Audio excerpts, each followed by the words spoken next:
Alright, we're back. Let's try to get some progress done, because we're not getting any progress done before. Too many distractions.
Lovely.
You can kiss your ass goodbye.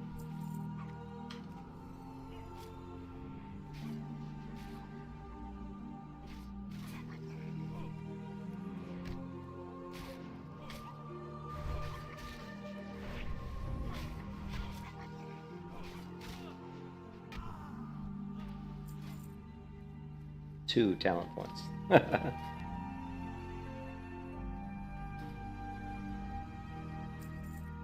Funny.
What's on your mind?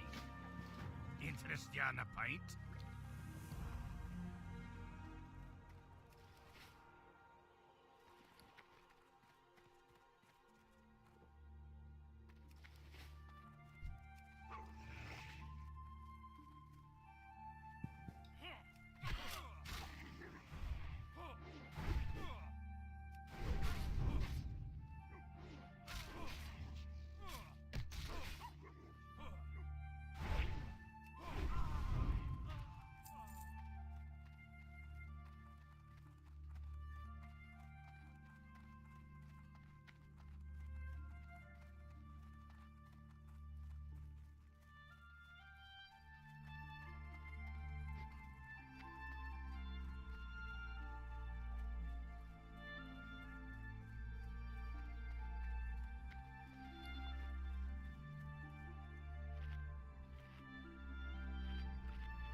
Lovely.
Lovely.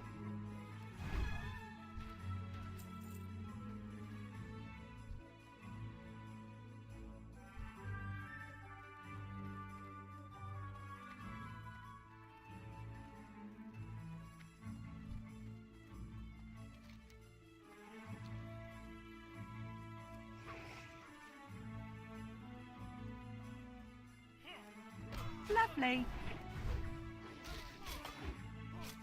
Lovely.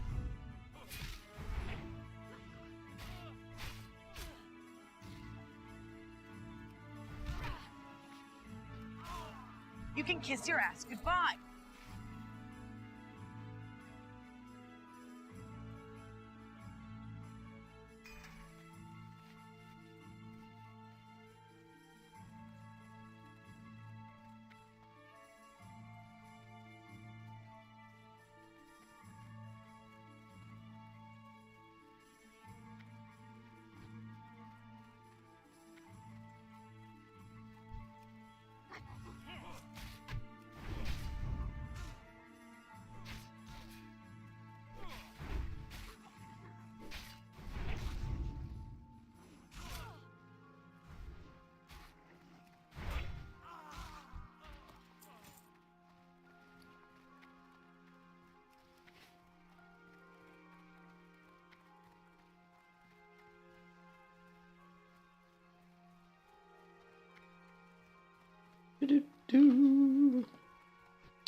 Leveling.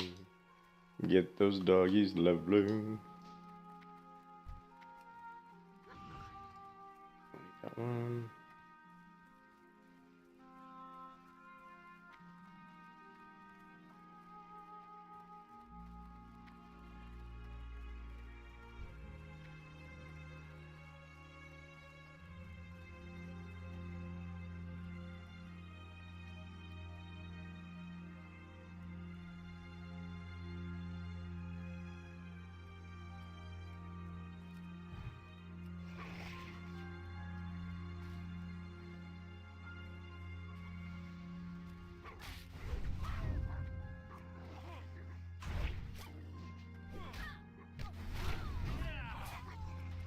Lovely. Lovely. Lovely. Lovely. Lovely. Lovely. Lovely.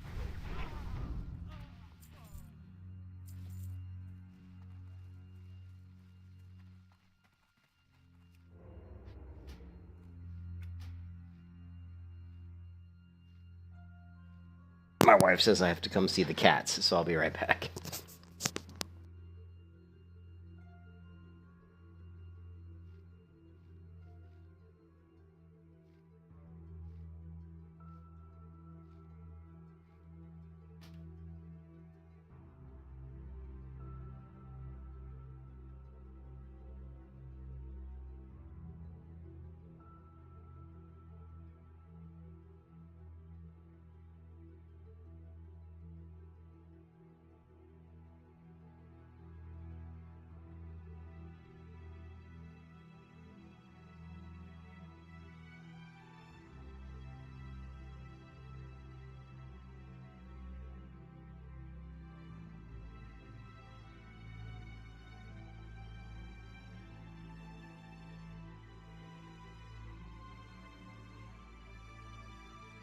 Alright, sorry about that. My wife just had to have me see something.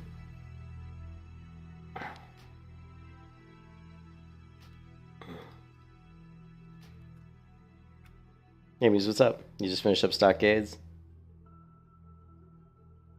I don't know. I'm just gonna go through quests as fast as I can, and I do want to try to get to the wetlands and get the staff out of the wetlands because it'd be a nice weapon upgrade. We're doing this quest here just to get it done, and also because the two-handed sword out of this quest is actually an upgrade for me weapons-wise. But yeah, I'd like to get the wetlands quest done so I can get the staff, because that's a even better upgrade. And yeah, just leveling. No major goals other than just getting this character back to where I should be, which is post 30. You know, I should be. You know, if I didn't have the crap that happened to my other two hunters, I'd already be like 50 something probably, or I'd at least be in the mid 40s. So I'm pretty, you know, I'm pretty salty about all that. So just gotta. So I'm just chilling. Not really. No, I'm just. Yeah, I'm not overthinking any of this. I'm just chilling and Lovely. chilling and killing. Lovely. You know what I mean?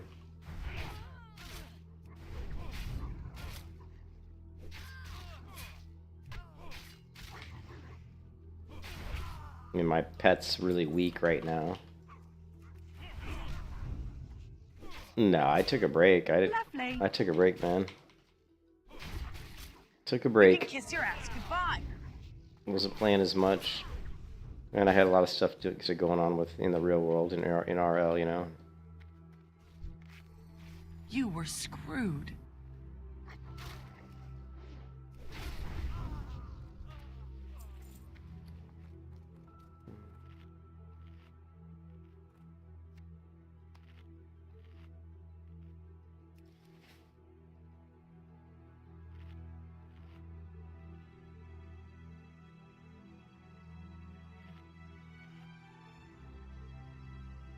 Now you're feeling fresh? Yeah, I mean, I didn't play much at all. Like,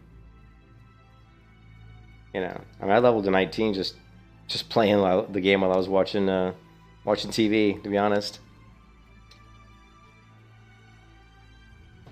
I was just literally like leveling this hunter while I was watching like freaking Stargate Atlantis on my other monitor for a couple days.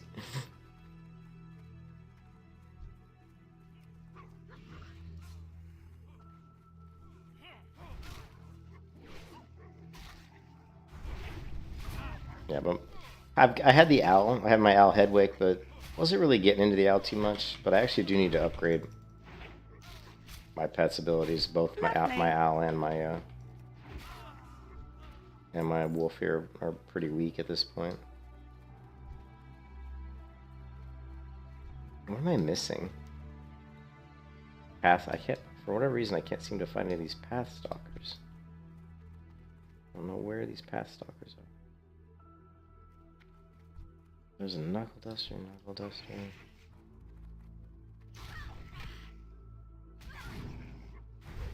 Lovely. Lovely.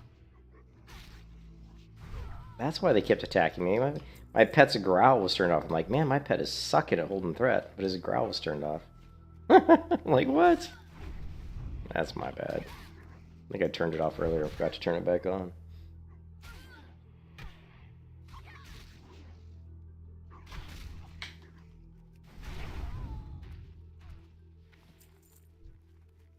Okay, here's a path stalker. This one. Actually, there's two. Whoa, is that 3 path stalkers? It is. There's another path stalker.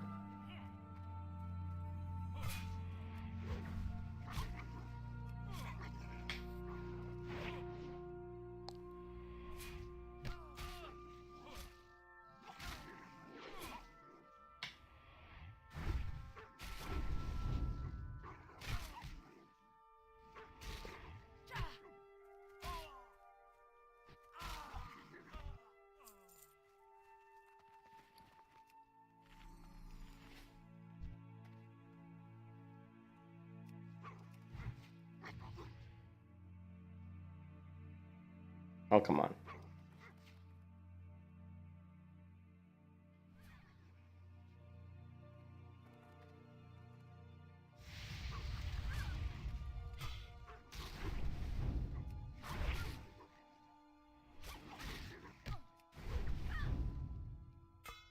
Yeah, my pet's still really weak. So I had the owl, and I wasn't really digging the owl that much. So I grabbed my favorite pet in the game, which has always been my favorite pet, which I don't know why, but Coyote Pack Leader has always been my favorite pet. And I'm leveling up the wolf right now. Shit, how many we got here? Just 2? Oh, we're good with 2.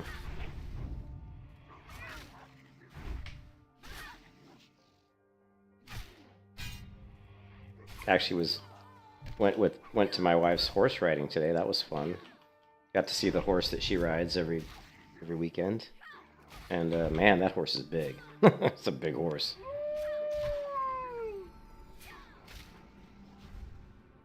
So I was in the barn today, surrounded by horses and horse shit. Pretty stinky. All right, what else do we need here? I think we're done with those. We just need some highwaymen, and we're out of here.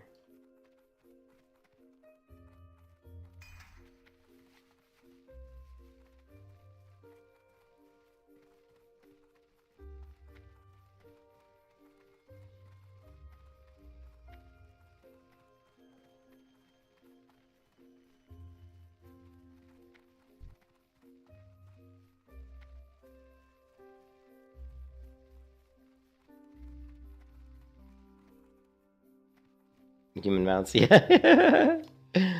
That's right. I'll tell you what, man. She's riding a quarter horse, but it's a pretty big horse. When we got there, she had to get the horse out of his stall, and then she had to.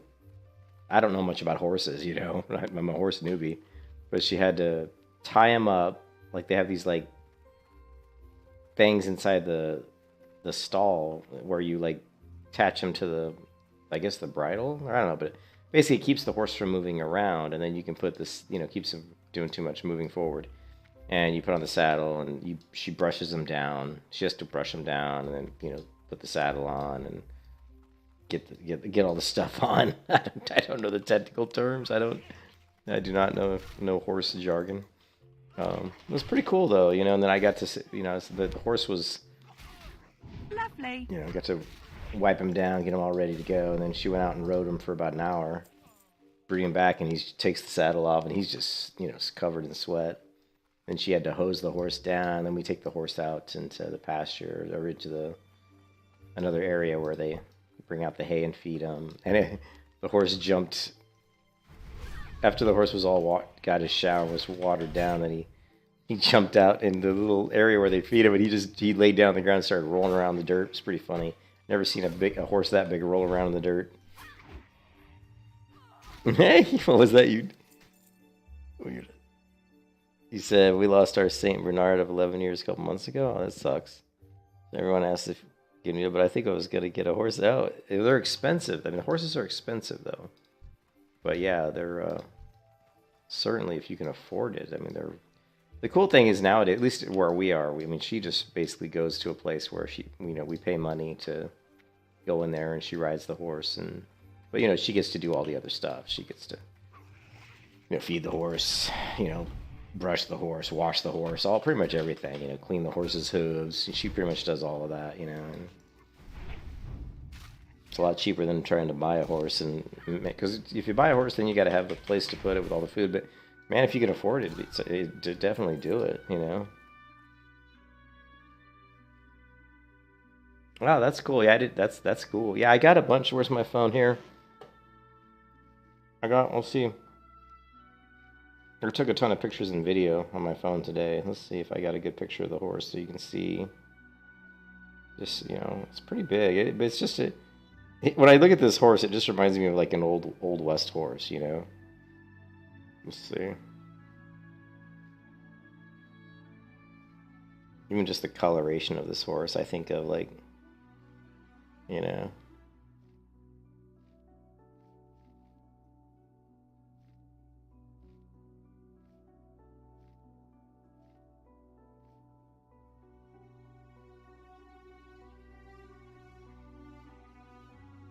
Where's the video of him rolling around? That's a pretty funny video. Let's see. Oh, here we go.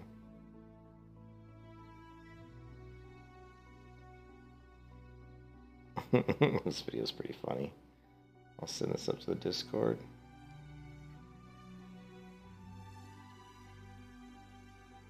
Oh, that's cool. Yeah, I mean, I definitely, in today's world, man, if you got kids, you want to get them into,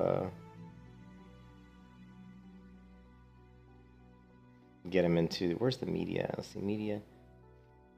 Get them into a private school, and if they have that, that's awesome, you know. Yeah, that's the other thing. My wife was telling me about that too. Is like you can get horses for like almost nothing because people get to the point where they can't afford them anymore, and so they just basically sell them, you know.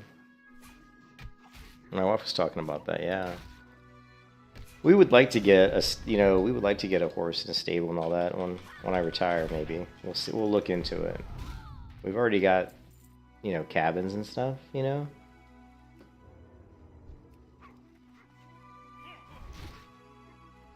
Yeah, we already have cabins up in Tennessee, so we actually have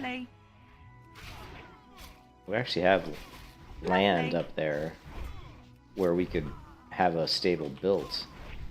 It just comes down to having the money, you know. Let's kill this.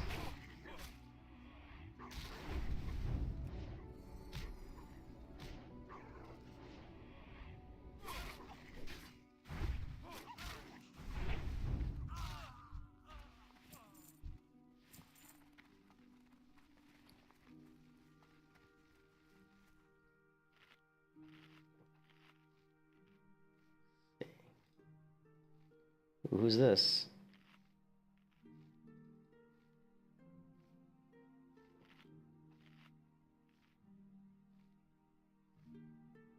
Some old messages. Who is this? Everyone. Oh, Nick Moon.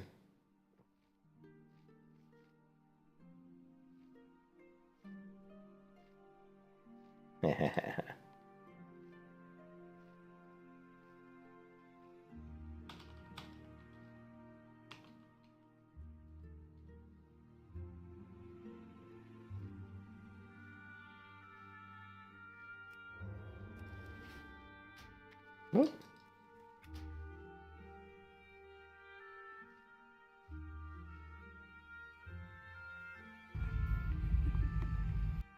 Here you can see, here's the horse. This is after we gave him the shower. You get him outside, and this is what he does after his shower. He decides he just wants to roll around.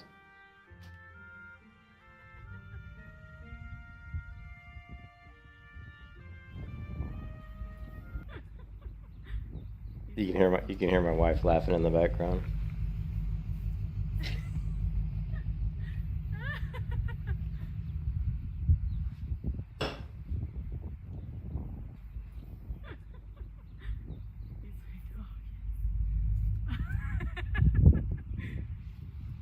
He's not brown anymore. He's a tan horse. He's just throwing it. Isn't that awesome? I love watching him roll. Good boy. You hear the rooster? Yeah, that was just from today, earlier today. Yeah. After my wife was done riding him, and we washed him down, put him out there, and he just rolled around. Then once he was done, rolled around the dirt. He knew his hay was coming, so he's just sitting there waiting for his hay. As me and my wife like to say, "Hey, girl, hey." Yeah. Yeah. Let me see if I can send you a picture of like how tall, because he's actually a pretty big horse.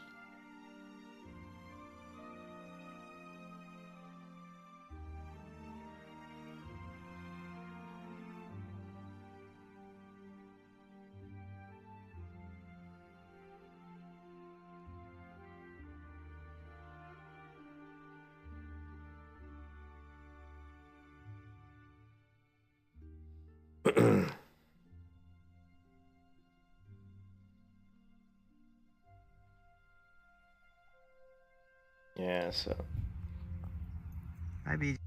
there he is, man. Yay. This is after. Is this after he rolled around? I can't remember, but yeah, you can see he's a. You can't tell there, but he's a big horse. Anyways, we gotta keep leveling. I'm getting distracted again.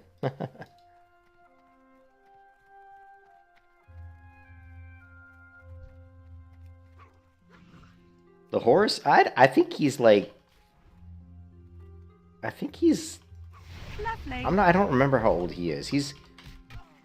I think he's like 10 or something. I don't know. No, it's alright. I think I have to ask my wife. I thought he was like 10 or something. Maybe 12.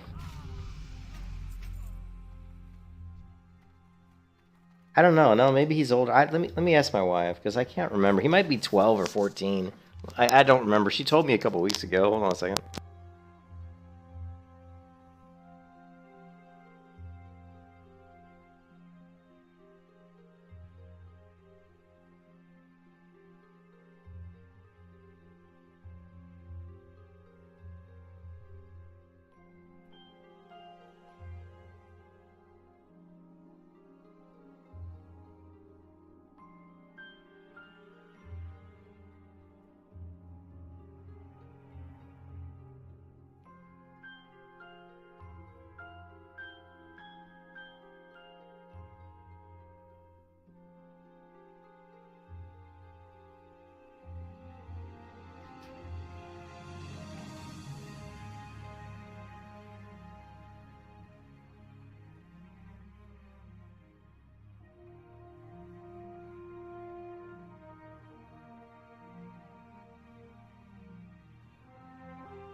Nah, sorry. Well, my wife was asking me a bunch of questions, and she wanted her phone charger. I know. You gotta realize, man, it's so hard for me to level nowadays. Like, I used to level so fast because I wasn't getting distracted, but now it's always like, feels like there's always like 10,000 people wanting things from me. Yeah, actually, BJ, the horse's name is BJ. It's like, but it's not really BJ. It's not spelled that way. It's some sort of crazy Indian spelling or something. Anyways, the horse is actually 16. That horse is 16 years old. I thought it was like 12 or something, but I guess not. Yeah, that horse is like 16. Alright, we're done with this quest, right? Yeah. We are out of here.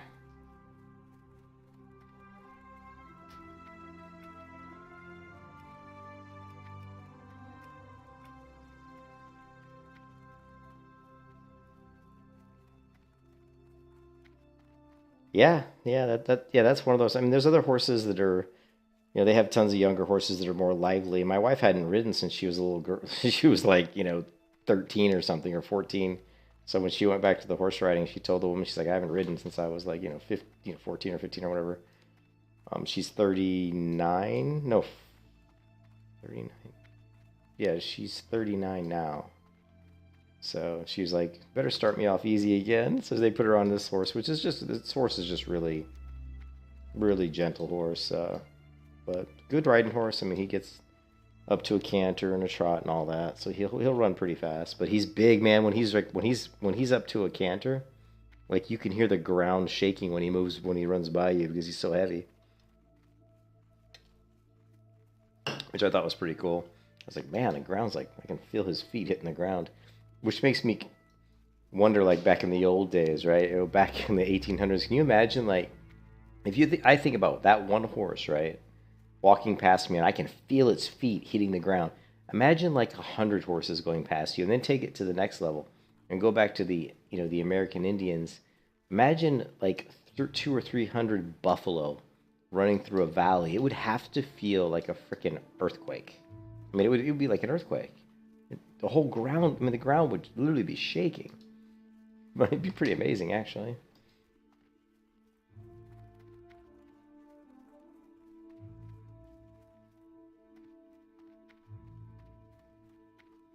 Greetings. Be careful. Okay, so we've got our sword, which is an upgrade.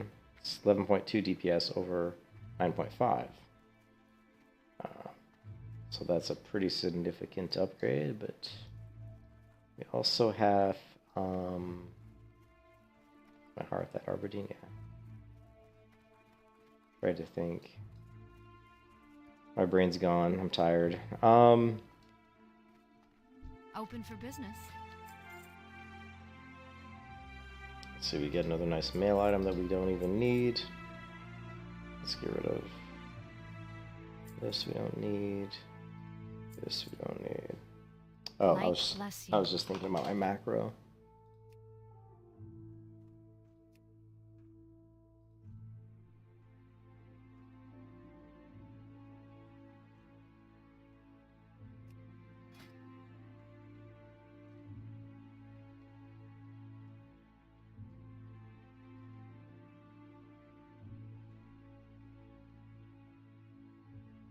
I guess we'll do Vael.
Good day to you.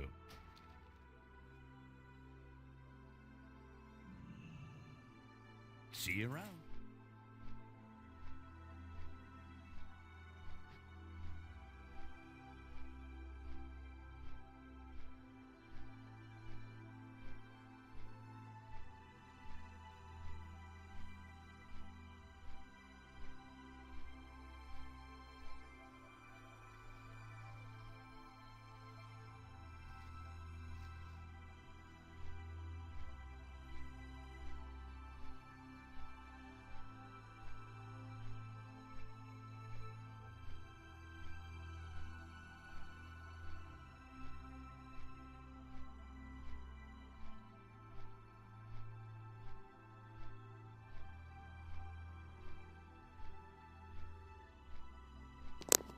Yeah, for sure. Hopefully you don't run into any bad groups.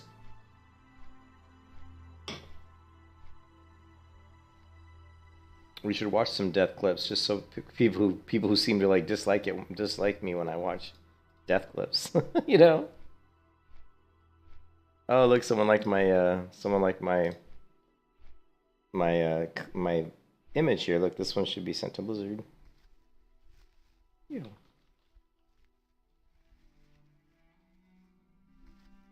The screenshot I took when I was leveling on this character in Darkshore a couple days ago, probably. Let's see. Do we have anything to dump in the bank? Not really a lot.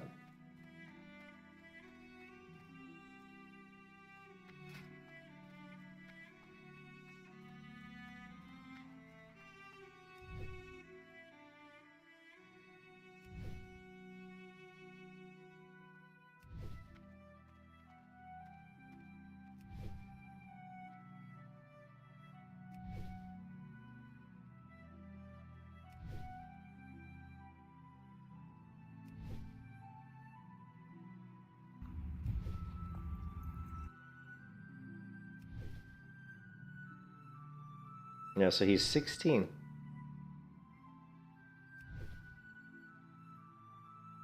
I don't know, like... Yeah, let's dump some of this in the bank. Oh, you know, I know what I need to check out. We need to check out, what's my skinning at, actually? It's been a while. I'm sure it's max, right? No, it's not. 135 out of 150. Wow, my skinning's already 135 out of 150.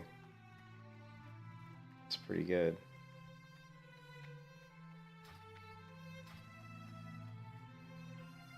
Hey, Germanology, what's up, man? Hello.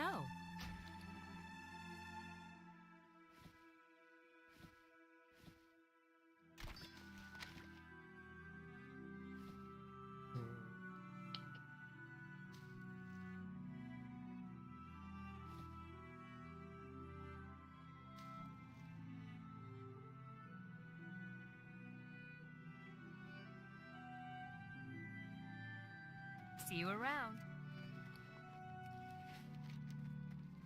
Just got home ready to game. Nice. We got a rainstorm here, so-called triggering people going night. Oh yeah, I know, man. Like, I'm in Florida, and I tell you, it rains here in the summer, like crazy, like huge downpours, like every summer, and there's always like people driving in the rain, like super crazy. It's just like super fast. I'm like, you wonder what the heck they're doing. I need to get... there's a lot of stuff I need to... Death clips? Yeah, the backseat driving, it's all for fun. It's not like, you know, it's not like we're trying to, like, be super cruel, you know what I mean? Like, you know, I try to say on these death clips, so yeah, I mean, I sit here and give the backseat driving, and that's what I say. It's easy to say what you could do better when you're not, when you have the time to sit there and pause the gameplay and look at it, you know. But in that moment, it's not so easy. Hold on one second.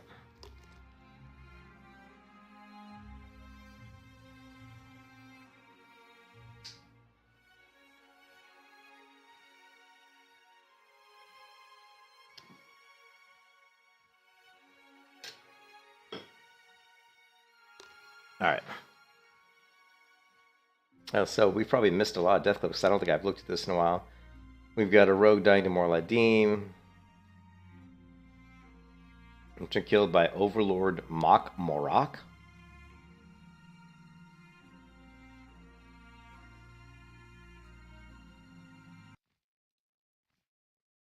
What level is he? Oh, he's level 44. I'm not familiar with this quest. Now, right away, I got to give this guy credit for having a nice, clean interface, which, as you guys know, so often when we look at these death clips, we see some really ugly, UIs. But this guy's got a nice, simple, clean interface. Love to see it. Let's make sure we got the. Oh, and he's streaming at very high quality too, which is nice.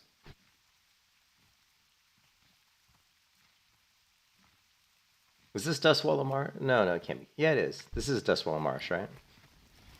I remember this. Yeah, this is Dustwallow Marsh.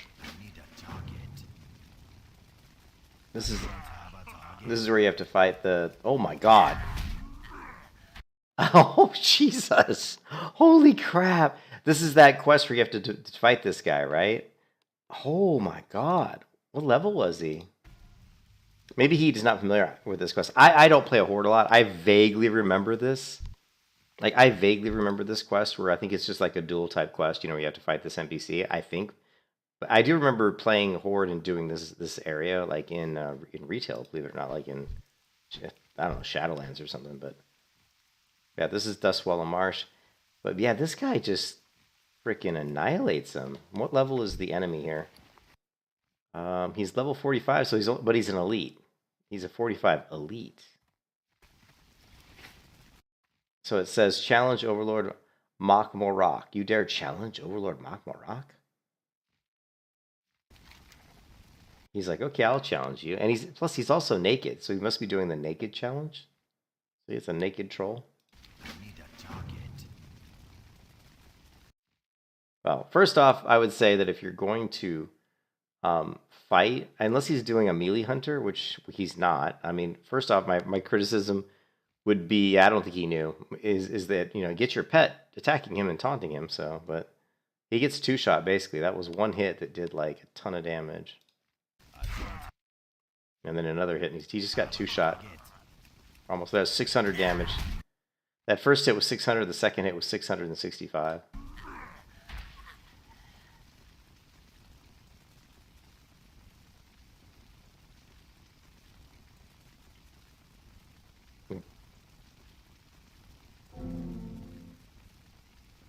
He goes, no again, Dustwallow.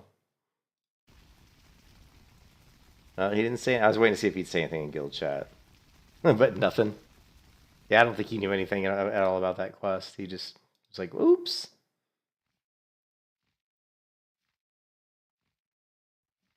And then here's another.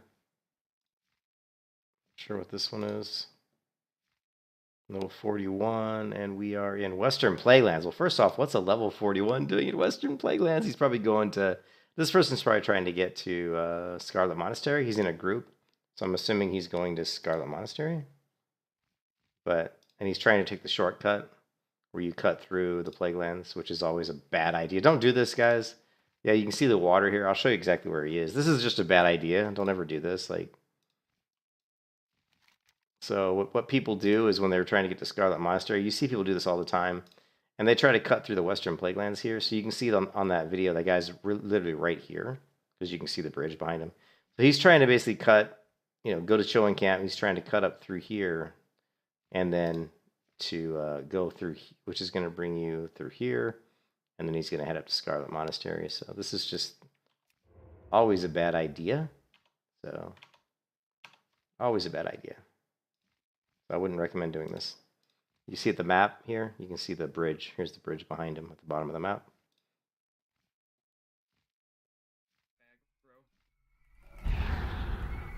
You can see that he resisted his Nova. Man. Actually, but it looks like there's another person there too. I'm gonna die, aren't I? Wow. What a team. Oh, so it wasn't this guy that died. It was the other guy in the. Man, we are crazy. Go to the right. So their whole party was trying to do the skip. Their whole party was trying to go to through Western Plaguelands. So I guess they thought if they were together, they'd be safe, but... Right. Just pull this one spider. Pull the one spider. Oh man. Oh So I'm assuming it's this guy that's going to die. man. Oh. He's got a spider and a bear on Just him. hang back. If he has to bubble, we won't rip aggro.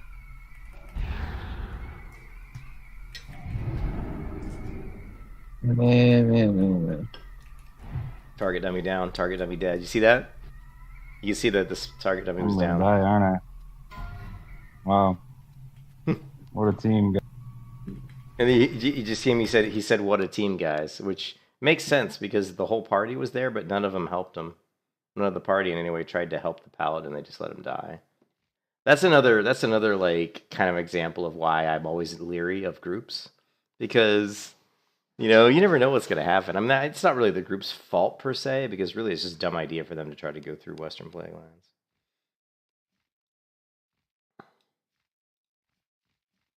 It's because age restricted. Are you checking out CDN, bro?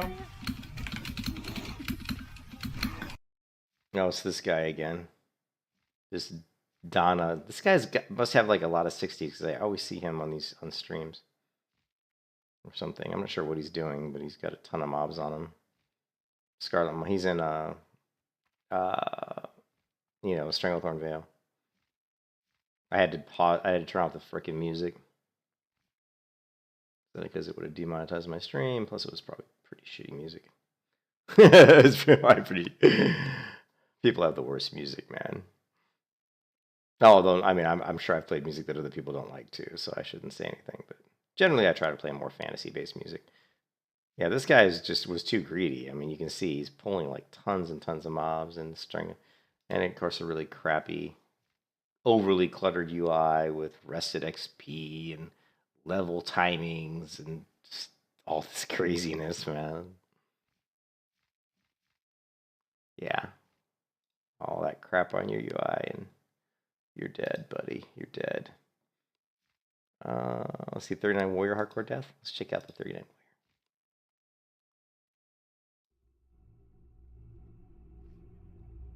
Oh, where's he at? The Drowned Reef. So he's in 39. Is he where's the Drowned Reef? Oh, okay. So this is Arathi Highlands, right? So I'm assuming is over here. Doesn't say that. I'm assuming he's right in the water here, like up here, like like right over by Faldris Cove. I think he's over here, like doing the quest that you pick up here. I believe that's where this guy is. We'll see. Yeah, that's where he is because this is the quest where you get the charts. Yeah, that's exactly where he is.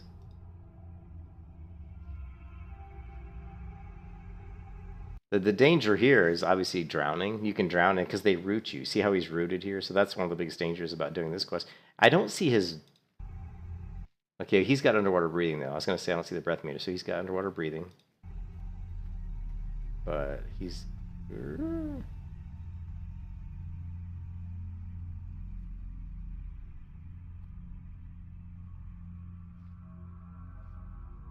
He's just taking on 2 Naga. He looks okay if he interrupts that lightning bolt, which he didn't. Oh, and now that Naga ran off, and it may aggro more. Let's see if that Naga runs off and aggroes another Naga. Oh, did you see that lightning bolt come flying in? That's the other thing too, is like if you're fighting 2 mobs as a warrior and one of them's a caster, always kill the caster first. Always. I don't care if they run away, run after them, because if they're gonna cast on you from a distance, you can't take that damage, man. As a warrior, it'll just shred you. So that was a mistake to let the caster run away and keep casting. Now he's trying to LOS, but I don't believe that these underground ships are going to be an LOS point. I think a lightning bolt will probably fly right through the wall here. Let's find out. No, he's still getting hit. I don't know what's hitting him, though. I don't know what's hitting him.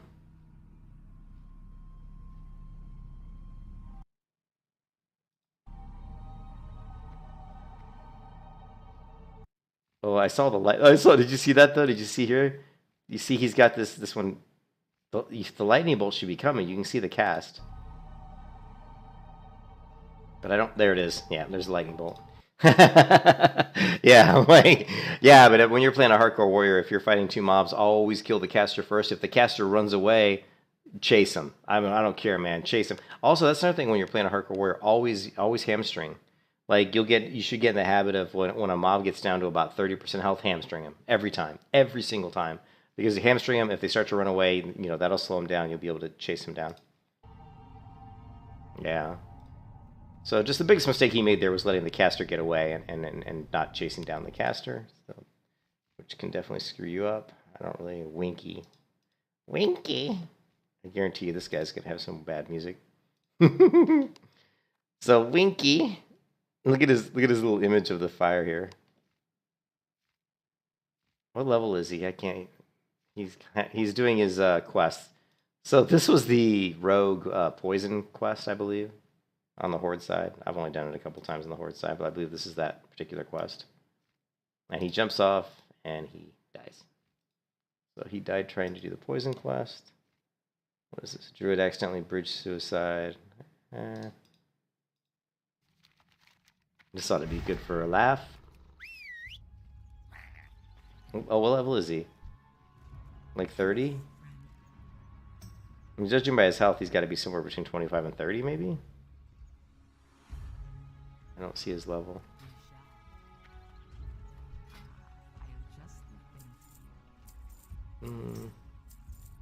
His health potions are pretty low. He's probably in the 20s then. He's probably like, oh, no, only 785. So he's probably like level 20 to 23, I would say.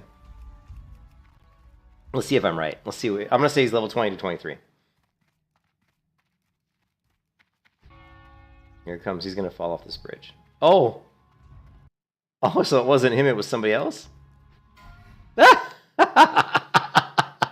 It's always funny when you see a death clip where it's like somebody just gets just catches a good clip of somebody else dying, which is what happened here, right?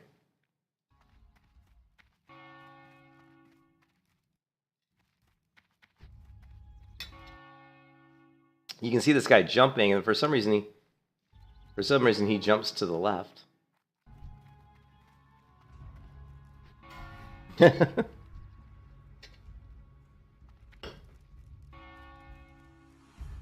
that's kind of weird. I don't know if that was on purpose or what. Hottest boss in number. This guy probably died to probably another death to the elevator.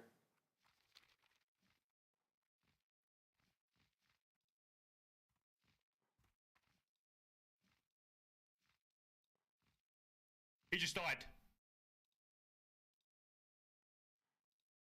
So this guy just straight up walked off the elevator. He just died. He just died. He just fucking died. Yeah, another elevator death. Blessed run, he said.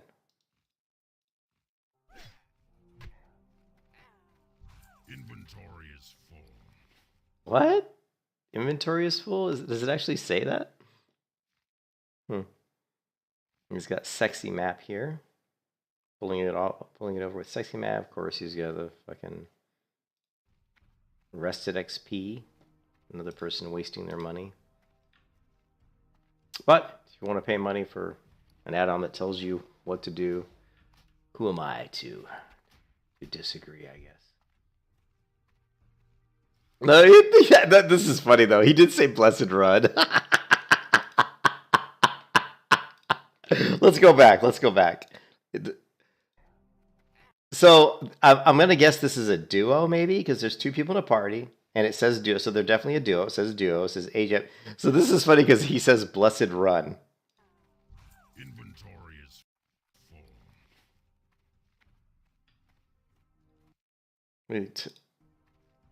full. Took me like 25 kills last time I was here. Oh, so what he's saying is they just looted some sort of quest item, and you can see it says here they got the 6,000 blueprints for that quest in Stone Talon Mountains, and so he's saying it took me about 25 kills last time to get this item, And so this guy's going to say blessed run because, you know, obviously RNG was in their favor on this particular time. But little does he know it's about to be the end of their blessed run.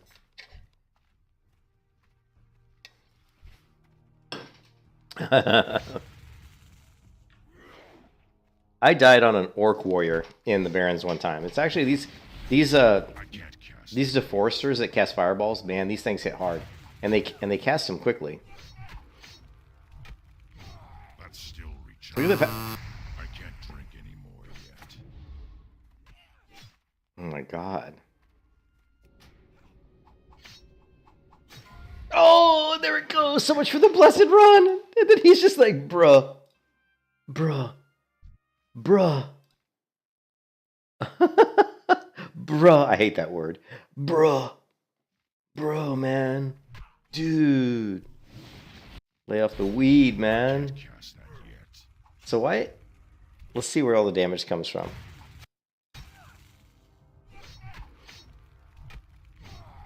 Really, it's just this logger hitting him is doing a lot of damage. And then, of course, the... Well, it says resist. Did he resist? I don't know. What did all the damage to him right there? Was it the fireball? Well, really, it was just this logger is crushing him. Right there. Must have been the fireball. Yeah. 81 damage. He's got an annoying add-on. Did you see it beep at him, low health? That would drive me nuts.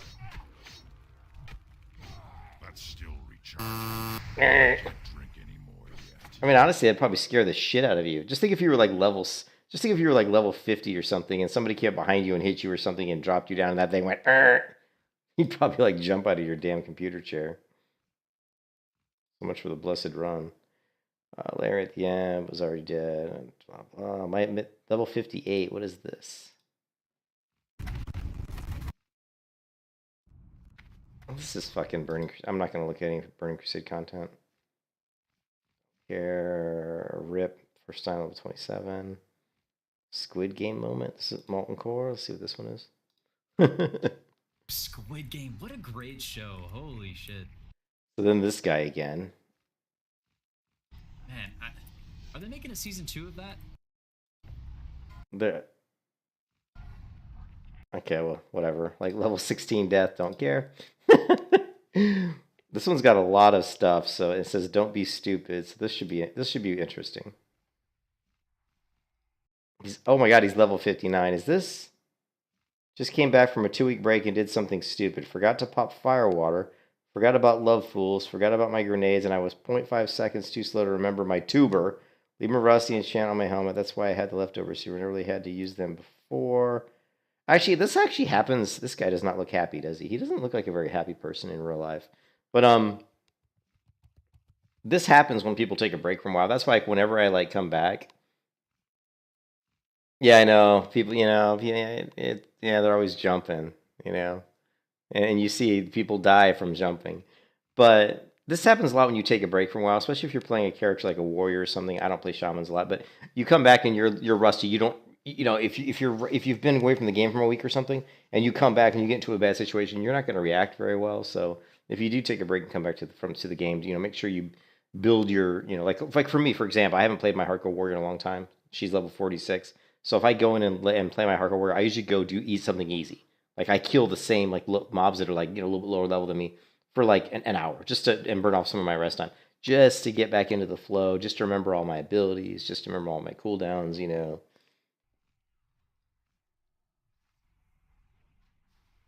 All right, Spoon, carry me. What's he doing? Did he just? So he's gonna fight this elite. If I didn't have a priest taking care of me, my ass would be grass. No loot, no loot, no loot. All right, here we go. Last boss time. We don't have to cheese this guy, right? I'm curious what this Pally's gonna say. He's been pretty cool. Yeah, he didn't want me to overpull at the beginning of the dungeon, but it's totally understandable. Is there a quest to kill this guy? I'm not familiar with this son of Arkarok. Drop 5 subs. You watch the first 5 minutes. You can see his face. He's like, "Oh shit, this isn't going too well." Alright. I'm down. We will. I'm gonna try and set up a ZF group after this. AoE small ads, ignore big ones. Okay. GG. Gary made Ash become Oh, look, he's almost out of mana though. Look, mana low. Gary Ash. Come on, use your tuber. So he's got his tubers here, and what else does he say he's got? Stopwatch. Okay, yo, if anybody wants to do hardcore Zul'Farrak, we're going ZF right now. Well, shit's hitting the fan now. I just keep looking for his face to see him get like panic, you know. Here we go. There's the stopwatch, healing potions. Tuber's up too though. If anybody wants to go. There's the healing potion. It might be a second though. Brother goes if you're busy. I'll ping you if I watch it or something. I don't think this is right. Opening up with a I'm a fire. Oh, he's listening. He's listening to Graze for days. I just don't want to pull threat. Actually, I think that was good. But I don't know how to play Fire Mage. Throw down a couple. I'm spec like everything, so throw down a couple scorches, get this dude ignited. Oh my god, he's gonna die. Go crazy. There we go. But how could you like die at 59? Bang bang. Oh, we're supposed to AoE the small guys, right? I'm just gonna nuke this guy, man.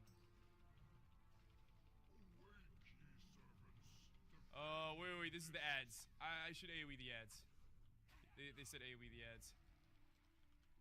Well, I'm trolling. Throwing. Alright, this is my...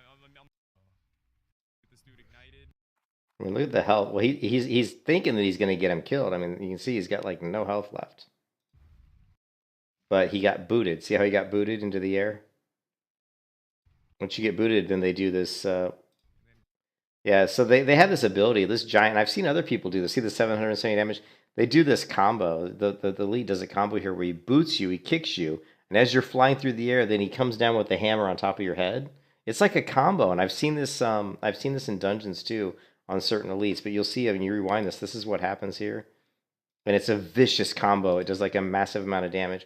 Watch how the elite's gonna kick him into the air. He's gonna punt him, and then he's gonna hit him in the head with his hammer. Okay. Here's the kick. Now here comes the hammer. Boom, right there, and then the hammer hits him for 770. It's a weird animation, but and dead. There we go. Yeah, exactly. That's the thing that always gets me is if you're like so close to 60, why are you killing elites? Man, why risk it? But yeah, we see this a lot. We see a lot of hardcore death clips. I'm in shambles. I can see the big guys. Just kidding, I'm We see a lot of hardcore death clips where people die to like elites at high levels, you know, so 18. Not sure what this is. Since low level stuff. Hogger Ray, that's whatever. 31 death to Panther Boss. Panther Boss? What is this, like Wrath of the Lich King or something?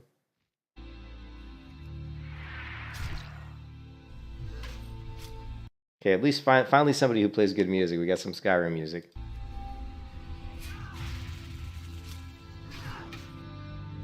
Okay, so this is, what, Desolus?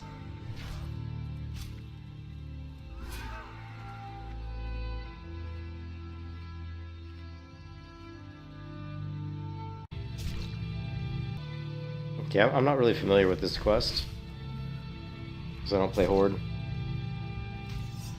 It's 1,000 needles? Oh, is it 1,000 needles? Oh, okay. I don't do a lot of Horde, so I wasn't really familiar with this quest. Alright, let's see. I like his music, though.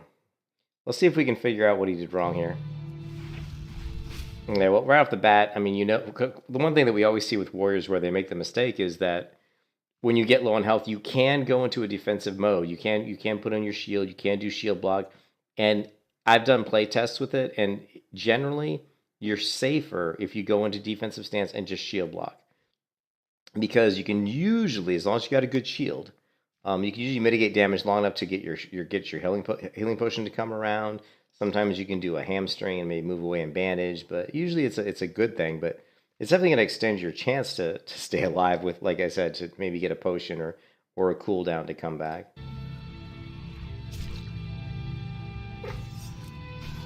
And this is the other mistake, and I don't want to say it's a mistake, but this is the other thing I see is not recklessness, but retaliation. The thing with retaliation is it's an offensive maneuver, so it's good because yeah, you do more damage. But the bad part about recklessness is it puts shield wall on cooldown. So if you get low on health, you can't pop shield wall now because you've already used recklessness. So I don't do this personally because I dual wield usually. I don't do like a two-hand. So personally, I never do this. I just, if I can't kill a mob with my regular abilities, I'll just shield wall and get the fuck out, you know. So I don't risk it for the biscuit too much by like saying, well, I'm just gonna burst damage and burst him down because if it doesn't work and you burst and you try to burst him down and the burst doesn't work, you really kind of screwed yourself to a certain degree.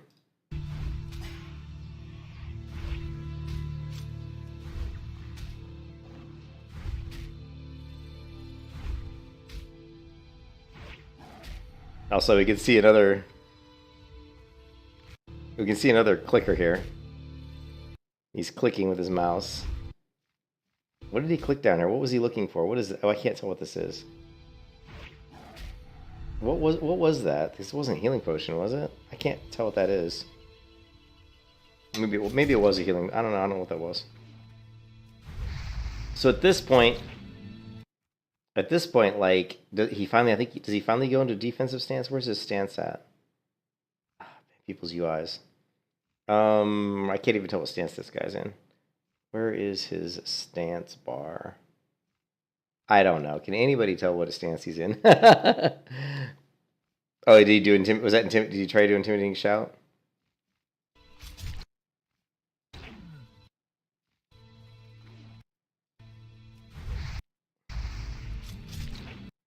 He's dual wielding. He's dual wielding, like, looks like a dagger and a sword.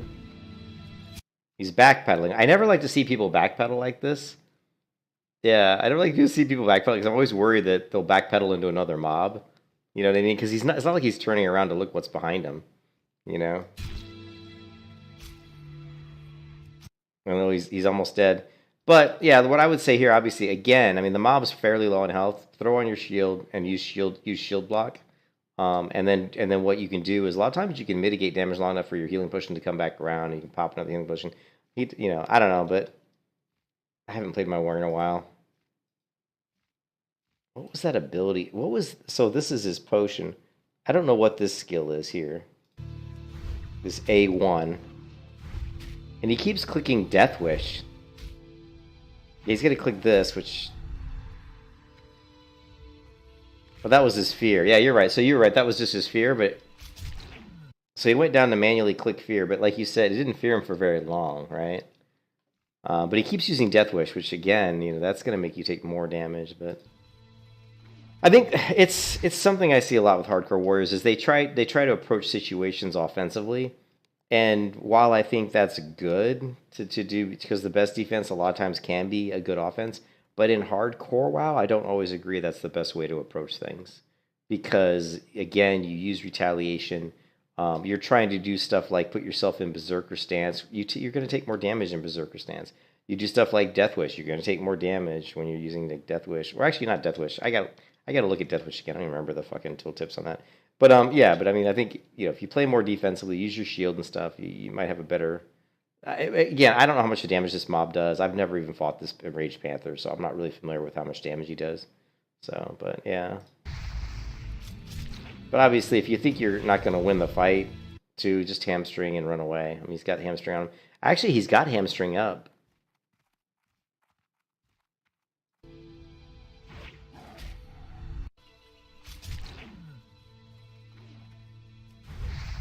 It looks like for whatever reason that he's got hamstring out. It doesn't look like he can outrun the Panther, even though he's got him hamstrung. The Panther still seems to be moving pretty quickly. Yeah, the UI, it's kind of weird.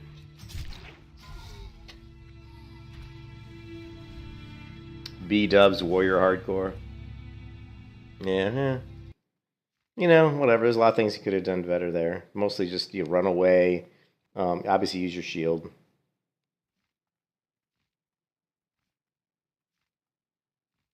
What's this one? Level 58 death? What?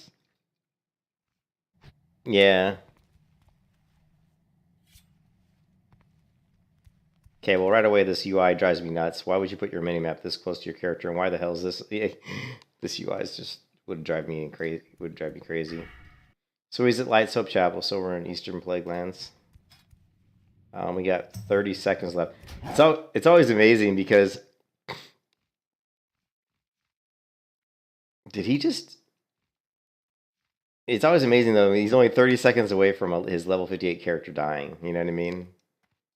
It's just one of those things. Like you never. Sometimes you never know when you're gonna die. What's he doing? Okay, he's just buffing. Wait, whoa. What is he doing? Is he? It's not gonna attack this. Swarm is PvP enabled. So this is this a horde player? I guess it is. I guess this is a horde player. Does he accidentally hit this player or something?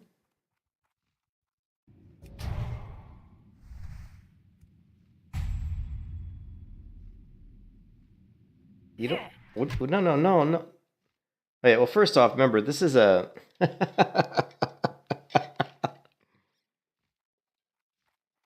This is a neutral town, right? Well, it's a neutral town, right? So it's the same thing as like Booty Bay.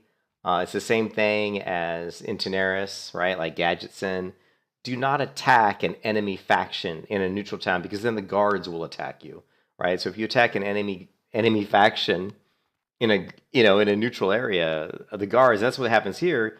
He hits this horde player. Now the guards are going to attack him, right? I don't know if he did this as an accident. It almost feels like it wasn't an accident because he was buffing up before he did it. Watch this. Let's watch it from the beginning. So he's got. Notice that this character Swarm, this rogue, I think, is right here. This is really weird. He comes out here. He's got a talent point to use. Now the rogue comes out here and is standing in front of him. But watch how he buffs. Like he throws up like... I can't figure out if he did this on purpose or not. Let's see if we can figure out what button he hits.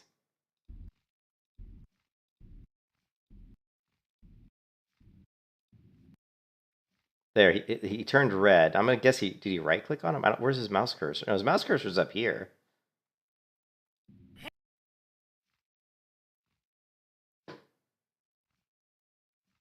Well, but his mouse cursor's up here. See his mouse cursor? That's what I was looking for too. Did he right click on him?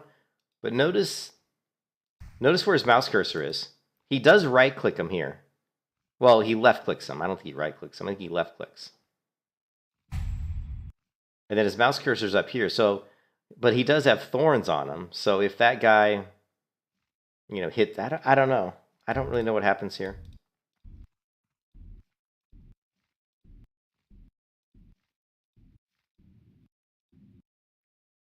Yeah, I don't really know.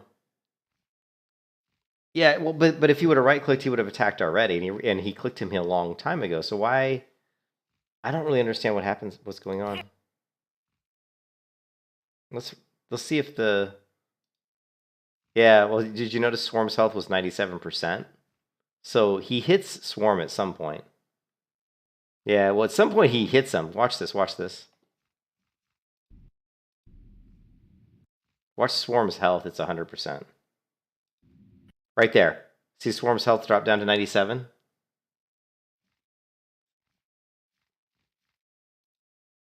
Oh, and watch his stance. If you look at his character here on the screen, he's going to hit him. Yeah, he's going to hit him because you'll see his stance changes. See, watch the feet of his character. His feet are going to... Right there. See his feet change position? So he hit him. He straight up melee hit him.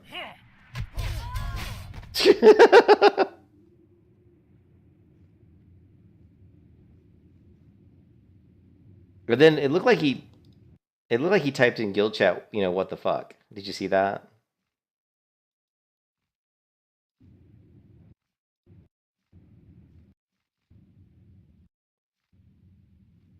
Yeah, see, WTF, what the fuck? So he obviously didn't mean to attack that guy. Yeah, but do not, when you're in a neutral town, I would recommend never select a horde, or never select the opposing faction. Like, never target them, never left-click them. You know what I mean? Don't do it, right? Like, so what you want to do to kind of save yourself from those situations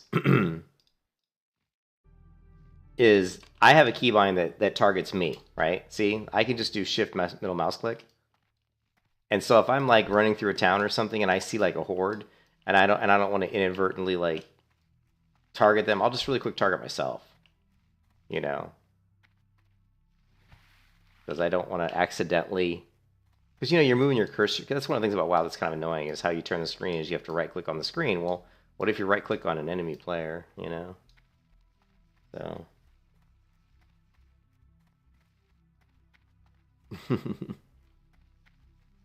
Yeah, you should always set. Yeah, the other thing is you always set interact on left click. It says interact with objects and friendly non-player characters using left or right click. Yeah, so if you right click, it won't. If you're right clicking another player, it's basically pretending that you're basically left clicking. So yeah, you always want to set interact on left click, which I've done, as you can see.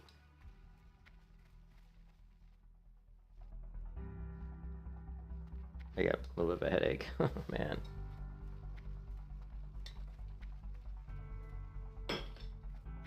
But yeah, that it looked like he. What was really weird about that is I couldn't tell that he actually did anything to attack that player. It's almost like he was just standing there, and for some reason his character at one point just attacked him. So I could see where he would be confused. You know, the only thing I can think of is if he hit something on his keyboard, like some sort of key on his keyboard that maybe, you know, attacked. You know. So, I don't know, weird, very strange.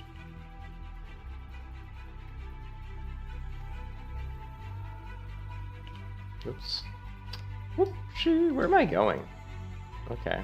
Apparently I don't know where I'm going.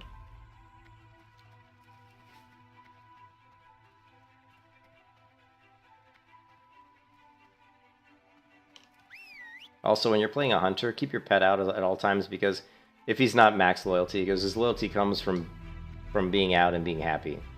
You know, he's gonna gain loyalty. So if you're running around in a town after landing, flying, make sure you pull your pet out right away, so he can gain loyalty if he's not max loyalty. Oh, you like the pet? You like the crawler pets? The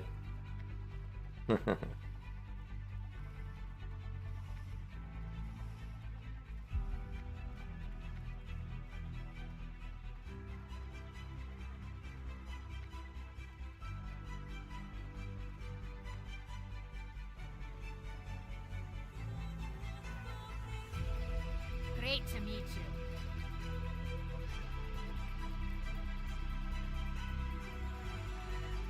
Geez, 20 silver? Are you kidding me? So expensive.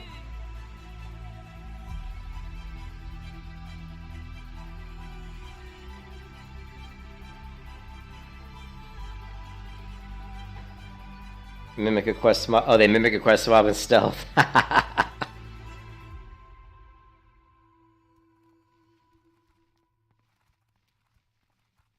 Yeah, I've seen people do that. Yeah, there's like quests where you need to kill certain mobs, and yeah, hunters will tame a certain pet and rename the pet. Like they'll basically tame a named mob that you need to kill. Like it's like, oh, you got to kill this, I don't know, this like tiger, named tiger or something, and the horde player hunter will tame them, rename them and then stealth, like you said. And put him in the area where normally that mob would be, and then the alliance goes up and hits thinking they're killing the quest mob, but they're killing a hunter's pet. Yeah, that's a pretty ingenious way to flag people.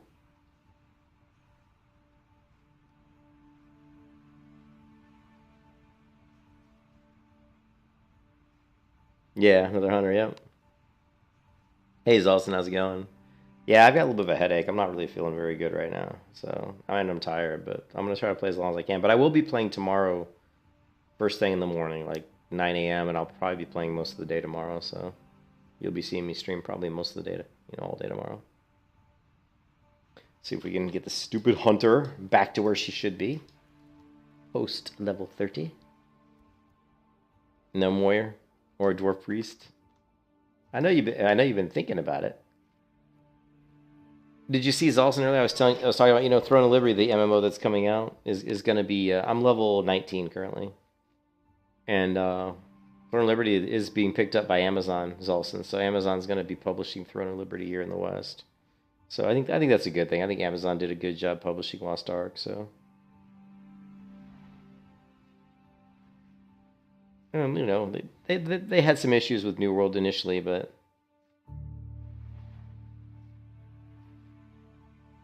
I mean, honestly, also if I were you, I wouldn't, because I know I know you would give up because that's what you do. And I'm not, you know, I'm not saying you give up out of not being able to do it. You give up because you get bored. So.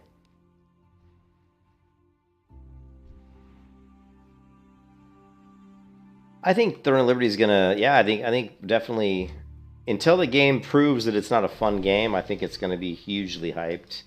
There's tons and tons. There's so many streamers that are covering Throne of Liberty. You know, like just go to YouTube and just do a search for Throne of Liberty, and you're gonna see a lot of videos. I've been talking about Throne of Liberty for a long time, ever since they announced that that they were going away from the isometric view, because it was gonna be like an isometric kind of game, you know, view game. Originally, it was supposed to be basically a competitor to Lost Ark. It was going to be that kind of like third person, or I'm sorry, isometric view game that was kind of similar to Lost Ark. But I think they finally realized that Lost Ark was way too good, and there's like they really couldn't compete with Lost Ark. And then it was going to be kind of the spiritual successor to Lineage 2. It was kind of be like Lineage 3, and then they changed their mind on that too. Said we're going to go with a different IP altogether and have a completely different story. So they've made a lot of changes to what Throne of Liberty is.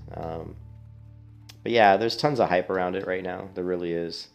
And I think it's gonna be pretty big. I just don't know how much fun it is. Yeah, I played Lineage 2, and I had a blast playing Lineage 2 when it first, because that was my first MMO.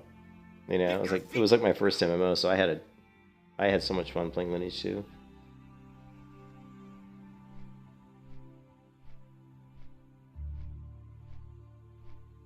Yeah, and I think it'll be, well, the thing is, if you look at it, Zolson, like I was talking about this earlier, and I think you have to look at it objectively, right? Like here, I need a better note-taking, let's do paint. Just for fun, we'll do paint 3D. So, you know, what do we need? I mean, we need good combat. No, this is not good. This isn't going to work.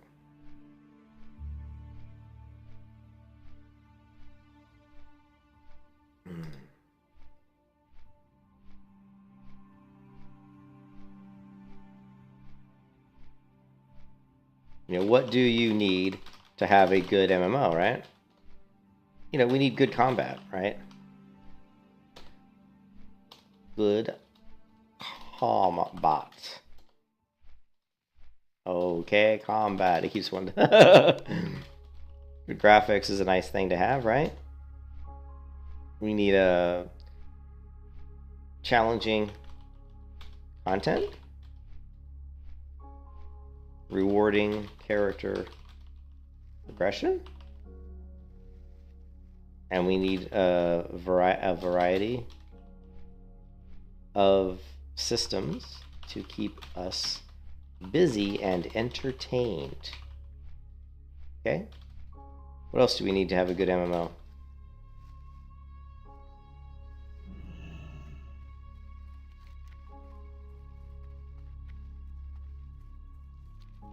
What is the report to Mountaineer? That's a different thing.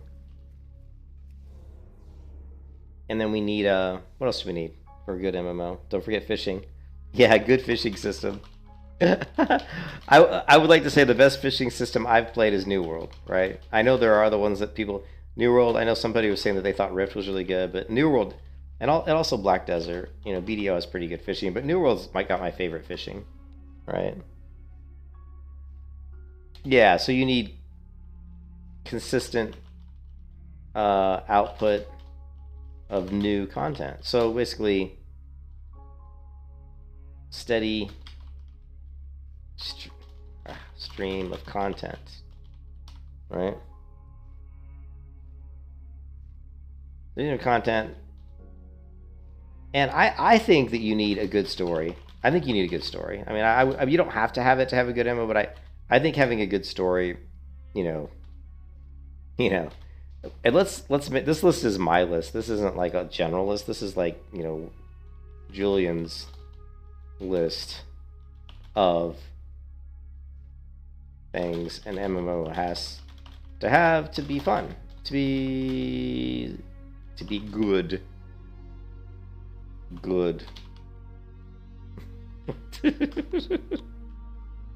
So this is a list that my list for me. This is tailored to me, but I mean I think this works for a lot of people, but for me. So we need good combat, we need good graphics, challenging content, rewarding character progression. So that means we need to have a reason to do what we're doing. Like if we're going to do dungeons, there should be a good reason to do it. But keep in mind that all these other things should apply. So if you're doing like a dungeon, it should be challenging. You know what I mean? This applies. It should be challenging. If we're doing questing, it should be challenging. If I'm doing professions, it should be challenging. If I'm just traversing the world, maybe you could make that challenging. You know what I mean? These are like overarching rules and guidelines that apply to all systems, right? Steady stream of content. And to have a steady stream of content, I really think you need a subscription-based model. I like subscription-based models because I think it's the easiest way to have a steady stream of content is by, you know, is by knowing that you have a steady stream of income for the people to make the content. But a good story. I like to have a good story.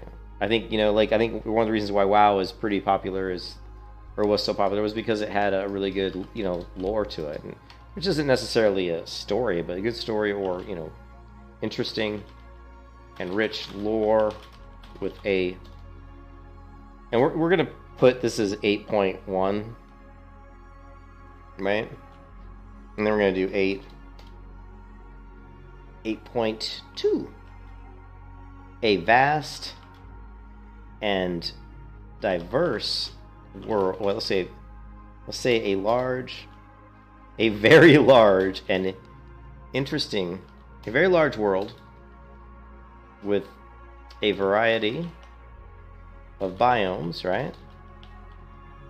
And creatures and weather system and weather. Okay, so we need a world that's got lots of different biomes, you know, like deserts and, you know, snowy regions and, you know, forests, you know, very like tropical forests or like forests where it rains a lot, you know, rainforests.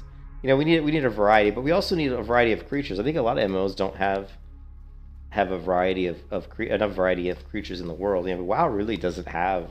I mean, WoW's a great game, but it doesn't really have a really big variety. I mean, how many zones in WoW do you go in that have the same creatures, right? That have a bear or that have a spider.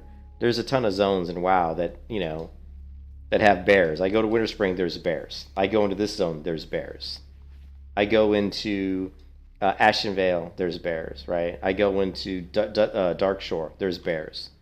If I go into Vael, there's spiders. If I go into you know, Red Ridge, there's spiders. You know, so they reuse a lot of the same stuff. Lovely. Lovely. So I like, you know, some games, like if you've ever played, Lovely. you know, Alien did a really good job with a really wide variety of creatures. In fact, it was one of the better games. I also think, what was another game that I played? I remember Alien, though, had a really big variety of creatures, which was really cool. So anyways, good world and atmosphere is kind of along with this. Yeah, and that's why I have it as, and Michael, that's why it's 8.1 and 8.2. These go together. That's why it's 8.1 and 8.2, because these go together. But I wanted to put them on separate lines, because to me, from a development point of view, if you're a developer, creating the story and the lore is one team doing that. Then the people that are creating the, you know, the biomes and the creatures, that might be a completely different team. So that's why I separated them out. You know.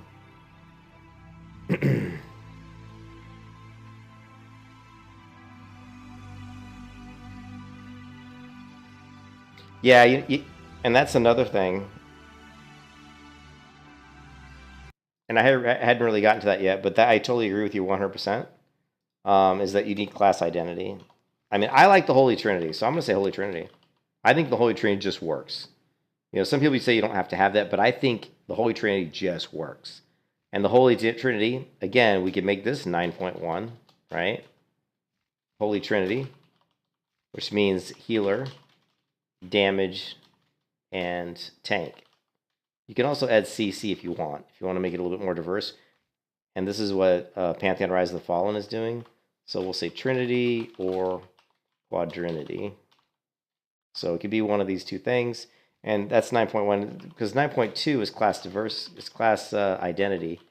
I think if you have a Trinity, if you have a Holy Trinity or Holy Quadrinity, you've got class identity. Meaning you've got you know that when you create a character, you're probably going to fit into one of these roles, right?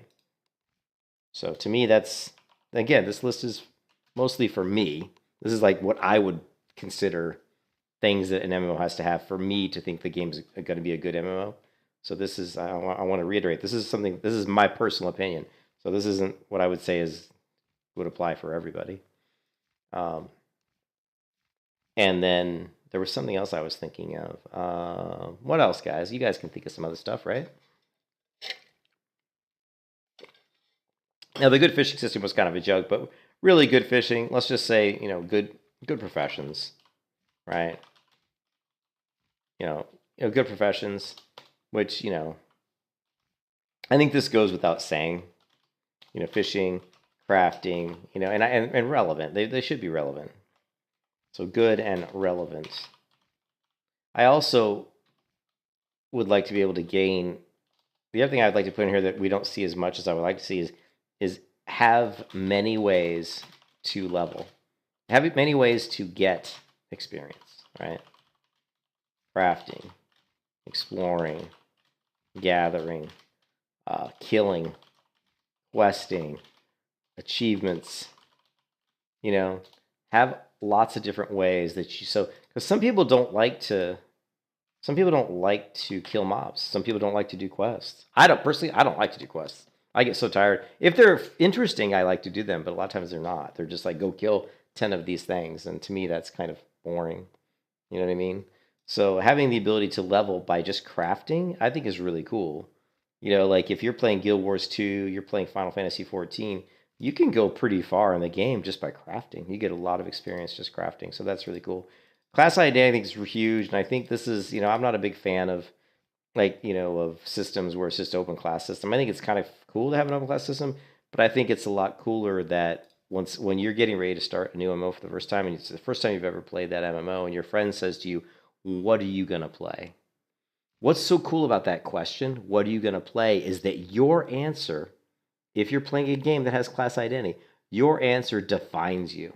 Like, it defines your whole identity, approach, and style of gameplay for that specific game. If Zolson says to me, Julian, we're going to play World of Warcraft for the first time, what class are you going to play? It's a huge question, right? It's like such a huge question, because if I say I'm going to play a priest, the way I'm going to be playing the game is so different than if I say I'm going to play a rogue. I mean, everything about, like, if I say I'm going to play a rogue, maybe, does that mean I'm going to gank the horde? Does that mean that I'm going to maybe focus on getting the key to open up, UBRS so I can make some money? Does that mean that I'm going to be making money by pickpocketing? Does that mean that I want to do a lot of PvP in general? There's all these things I can do as a rogue. But if I say I'm going to be a priest, well, does that mean that I'm just going to be leveling by doing maybe dungeon runs because I'm healing? Does that mean that I want to be an end game like Molten Core main healer? Do I want to do like the Benediction quest? You know what I mean? It really identifies not only your play style, but your approach to the game. And also, if you're going to be a healer, does that mean that you want to be the person who holds people's lives in your hand? I mean, there's a lot of responsibility in a group when you're a healer. There's a lot of responsibility. I mean, people are counting on you to keep them alive, especially if you're playing hardcore, right? Especially if you're playing hardcore and you're a healer. If you're a healer going into UBRS and it's a hardcore elite group, and once someone dies, they're done. They can't even resurrect. I mean, now, wow, So class identity to me is super cool, and I don't like it when games don't have this. I don't like that. I think it's really important. That's why I think the Holy Quadrinity or the Holy Trinity or Holy Quadrinity, and the Quadrinity just means we have 4 instead of 3, and the 4th is going to be the CC, the crowd control person. I think that games that have this are just right off the bat are better. You know what I mean? They're just better. One thing about hardcore that you make appreciate freshness a lot more is currently my hardcore warrior has BS crafted set of silver bronze armor. It's crazy how good that is. Oh, the spirit regen? Oh, that's a good point. You know, and most people, hey, you know, Doom, most people don't go with blacksmithing because they don't feel like it's worth it. Because most people are concerned with survivability, right? Oops. And so they don't necessarily go with, like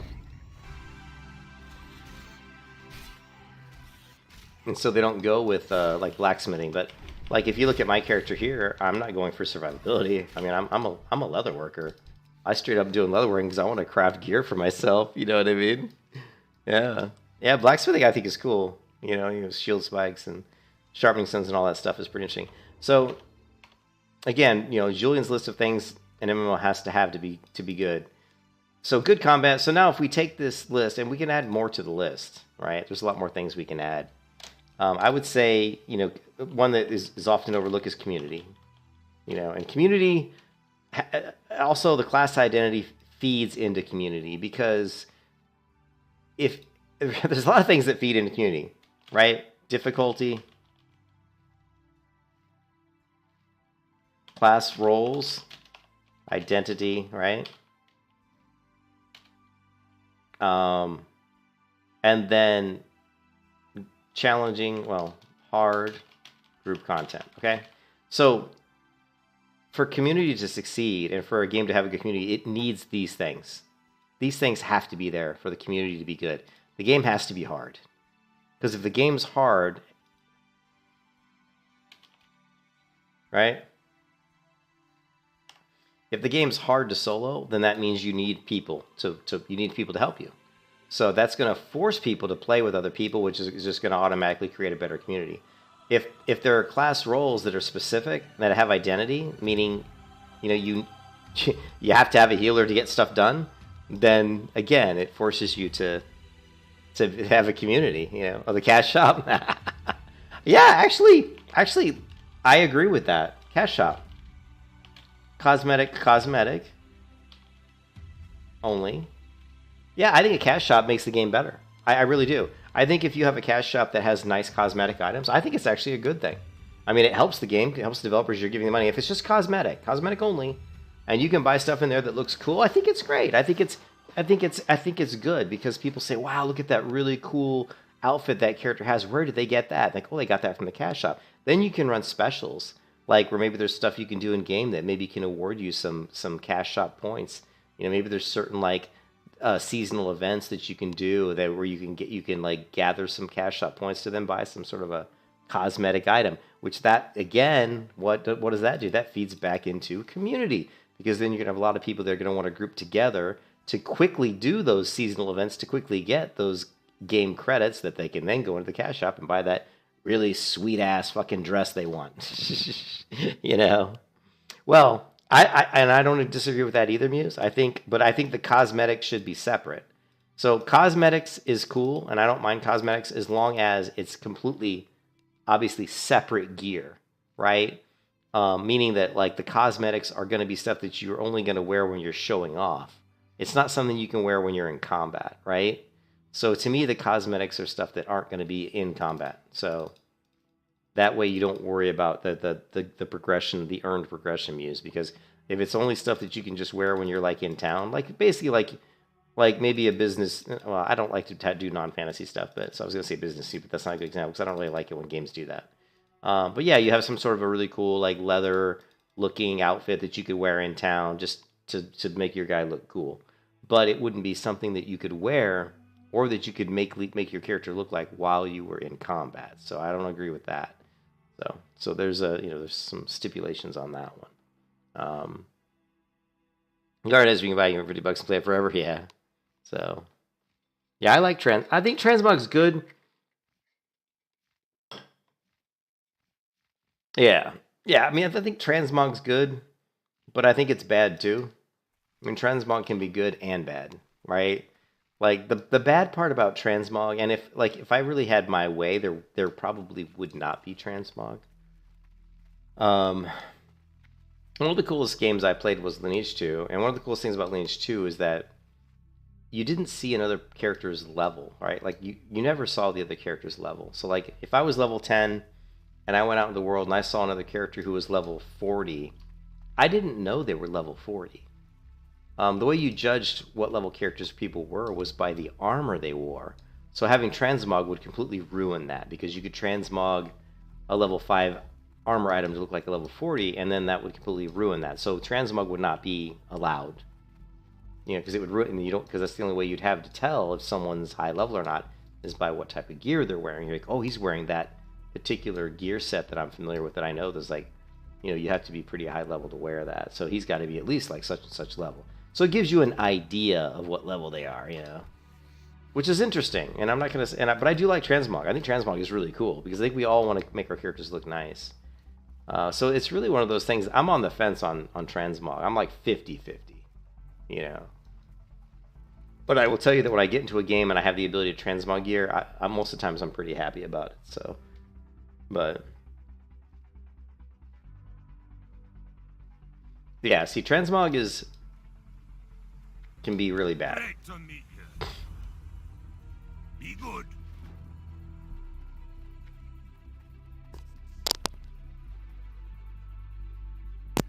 You got my attention. Transmog can be bad because you, like you said, people. One of the cool things about WoW when it first came out is you would go through raids and stuff, and you would get really cool items. Even if you like went into like Ubers, UBRS and LBRS, and you got like the devout set for your priest, you wanted to strut through Ironforge with your devout set on and be like, wow, look what I did. I successfully got these items by doing these dungeons, and you were proud of that fact, and you should be proud of that fact because it's a good, it's a good achievement. But transmog ruins that. Like Michael said, transmog will ruin that because you could transmog, Well, I mean, I guess at some point you'd have to get it before you could transmog it, though. So, but I mean, it just kind of ruins it, So, personally, myself, the game I would create if I was making my own MMO, there would not be transmog, and it's because of what I was talking about with Lineage 2, where the MMO I would make, there would be no character, there would be no levels, there would be no levels on mobs, there would be no levels. I mean, there would be character levels, but they would be hidden. I mean, it's like Dungeons and Dragons, right? Like, if you're playing Dungeons and Dragons and you see, like, a Banshee out in the woods, you don't go up to the Banshee and say, hey, what level are you? And the Banshee says, oh, what level are you? Oh, I'm level 12. I'm level 30, so I'm going to kick your ass. You know what I mean? It's stupid. I mean, levels are dumb, in my opinion. They shouldn't be, because it's not immersive. Why would a mob or an enemy know what level you are, what skill you have? They wouldn't, right? So I'm not a fan of levels. I think that when you're playing an MMO and you look at an enemy, all you should see is their name, and that's it. And if you guys ever played a game like Lineage 2, a lot of the MMOs, the way they do this is they'll have mobs that'll be like Banshee, right? And one might say maybe Gray Banshee. And one might say maybe Banshee. Maybe like a Fury Banshee or something, yeah. And they may even really give you a good clue by saying, Banshee Elite, which is, I would never do this, but some games. And so if you had an option to attack one of these three mobs, right, and you have no idea what level they are, which one are you going to attack? You're probably not going to attack the Banshee Elite because you're like, oh shit, Banshee Elite, that sounds pretty tough,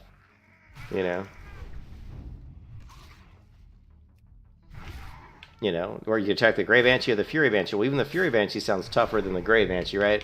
I got to tell you, I'm gonna attack the Gray Banshee first. Out of those three, I'm like, I'll take the Gray Banshee. You know what I mean?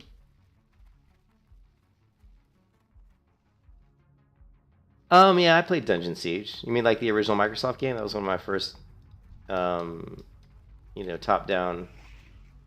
games like that. Yeah, I played Dungeon Siege. I like Dungeon Siege. That was a good game, actually. But yeah, see how it says level 17 here? I wouldn't have that. And how it says 17 here? Like the MMO I would create, it would just say Stone Splinter Geomancer, and that's it. And you wouldn't know what level. Yeah, I played that. I played the shit out of that game.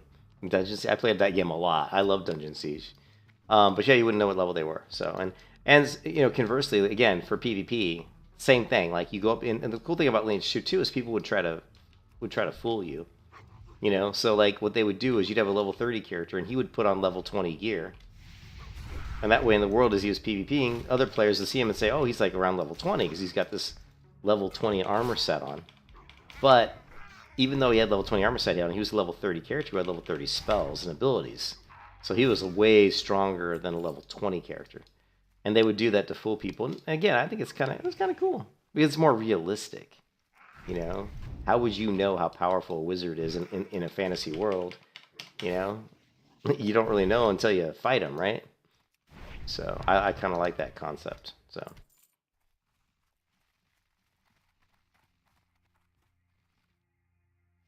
Oh, that's pretty cool. Yeah. Oh, the pack mules. Yeah. Yeah, that was way back at May. Man, I played Dungeon Siege a long time ago. I love that game, man. I was like addicted to that. I played that game a lot. So, what are we missing here? Let's do.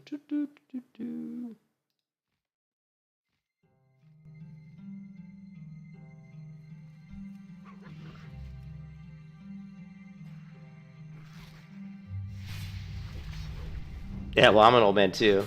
See, I love that I have old people in the stream because I'm old.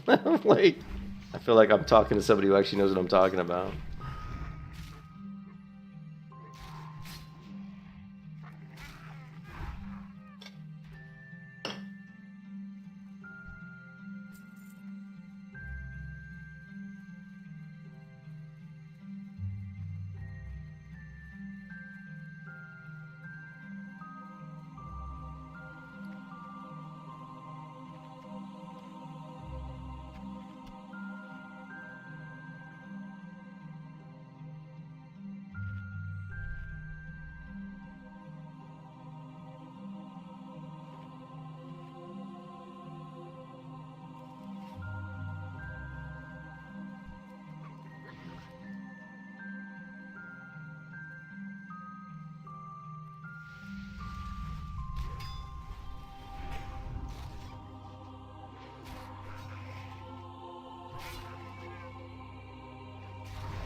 What the the foliage is actually moving in WoW. I can't believe it.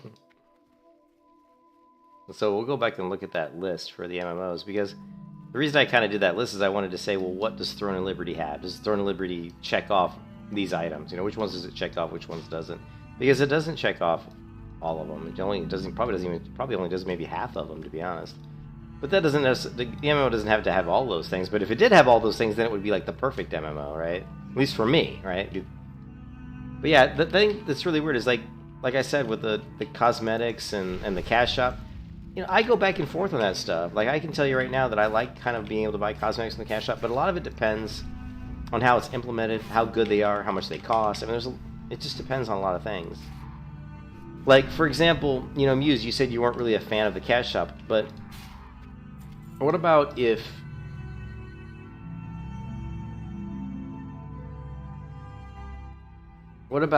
like in the game you got like a horse mount, right? And in the game there was no way to get, or no, in the game you got a horse mount and you were able to get like a saddle, like a unique saddle for your mount, and maybe you're able to get like some unique, I don't know, blankets and cloths for the mount or backpacks. But you could go into the cash shop and buy some skins for those things to make them look, just, make them look cooler. And that money goes towards the company, obviously gives the company more money to develop more games. Those types of things, I'm not opposed to those things, and in fact, I kind of like those, I think it's kind of cool, But you could put all that in the game. The reason I kind of like the cash shop for that kind of stuff is that it helps the company make money. And so it helps them to generate more money, which is always better for the game. You know what I mean? Well, if you can earn it in the game, but I agree, and that's not what I'm saying. I'm not saying you can't. I'm saying that the only way you can get those items is in the cash shop, right? Like, let's say you have a saddle, you have like some people like steampunk stuff. So let's say you have a saddle for your horse, and you saddlebags. Let's say there's a steampunk version, like skin, for that saddle, that you can buy out of the cash shop. It just makes your saddlebags have some like metal on them and different things. Just look a little more steampunk, Yeah. But yeah, I would never, ever, ever sell stuff in the cash shop that you can also achieve in game. And I also would never sell stuff in the cash shop that you can achieve something in game that's kind of the same type of thing. So I wouldn't want to see people say like, oh, I have to do a quest to get these saddlebags for my horse, or I could just go to the cash shop and buy saddlebags. They may not be the same saddlebags, but they're saddlebags. See, I would be opposed to that, because that devalues the people that took the time to get the saddlebags by doing the quest. So I would never do something like that. Any kind of a functional item, I would never do that. But if there's cosmetics that just increase the enjoyment of the game for people, but also give the company money so they can help the development of the game, then I'm actually not, I don't think that's a bad idea. In fact, I think it's kind of a good idea. So, but it has to be like within reason, so.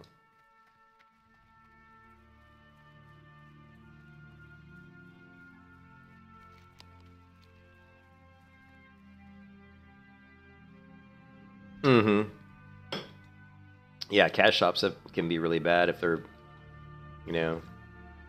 well, like, for example, like Lost Ark. I mean, I once this one thing came out in Lost Ark, I was like, shit. And I played Lost Ark, but it was isometric, so I have a hard time playing isometric games. But I was so bored at the time of all the MMOs I'd been playing that I was like, oh, I'll give it a try. Plus, there was so much hype, people were playing it. And the game was pretty fun. I mean, some of the art assets in the game are fantastic. They had great artists on Lost Ark, people who made the game. Give kudos to them because they have some beautiful artwork. But once I realized in-game that I couldn't chop down enough trees because I would run out of energy, once I realized that I'd get to a point where it's like, well, you can't chop down any more trees today because you've run out of energy. But if you want, you can go to the cash shop, spend some money on a potion that will replenish your energy. Once I realized that, I almost quit the game. I almost quit the game right then. I'm like, fuck this game. That kind of mechanic, no. 100%. If I see that in a game, I will pretty much quit the game. It's like, because that right there ruins, you completely ruin the entire economy. You devalue anybody's efforts. It's just, now what people will argue with me, they'll say, well, there's other things you can do to replenish your energy in the game that doesn't require you to buy stuff, which is true. There is things you can do, but the person who bought the potions doesn't have to do those things. So they can spend the time in the world doing other things that are, maybe more better progression type things, so.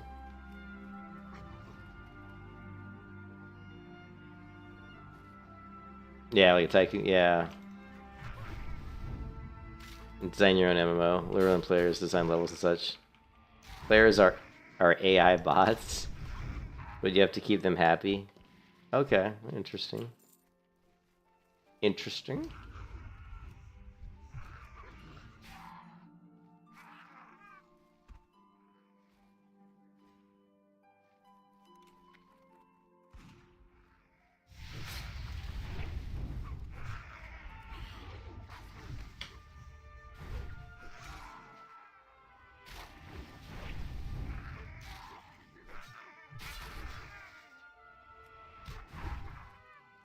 Well, going back to Nixium's idea of like creating servers that Blizzard would host, I don't think they would do that. I think it would just be a lot of work and a lot of headache for them to have to create all the systems to host all these different custom-made servers.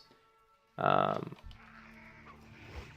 think they would want to go down the route of, like I said, Unreal Tournament, where you just give. Of course, they probably would never do this because they don't want to give out the software because people can reverse engineer stuff nowadays. Although I guess it doesn't really matter. But I think more like Unreal Tournament, where basically what it is you have a way to start your World of Warcraft game as a server. Like you have a way to like start it up as its own server instance. And then people connect to your server. So no longer is Blizzard hosting the server on their server hardware. The game is being hosted on your computer. But that would probably not work either because it's, well, I mean, it would definitely work. But again, it's a lot of work for Blizzard.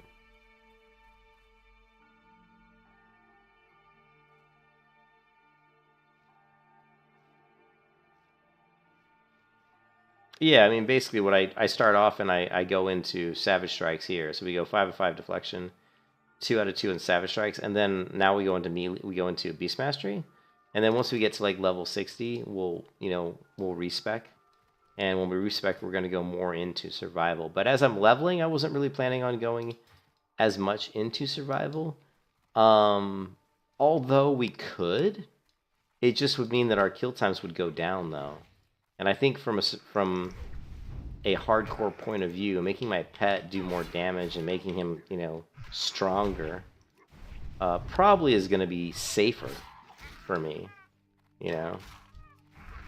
while I'm leveling.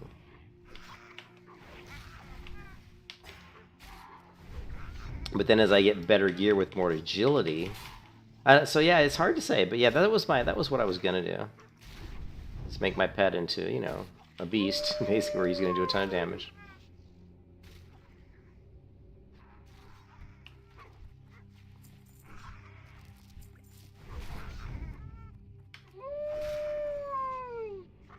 My pet's still only level, well, he's level 18. Oh, he's level 18, okay.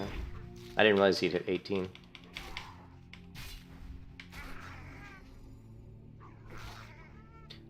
The thing with going full survival was, sure, I mean, you could do it, but you're not going to do it, your pet's not going to do as much damage. Oh, shit. Shit. Okay, we're out of here. That guy pulled like 3 or 4, and I don't want them to attack me, so I'm gonna run this way. Just in the off chance that they reset onto my pet. Looks like they didn't, so I was a little bit gotta be careful with that. But yeah, I don't think it would be... I don't think it would be good for leveling. I think once we get to 60, and I'll pull up the talent calculator here in a minute, and I'll show you what I was thinking. 7. Once we get this quest done, we'll do that. And I want to go back to that list as well and talk about, does Throne and Liberty, like which ones does it which checkboxes does it check,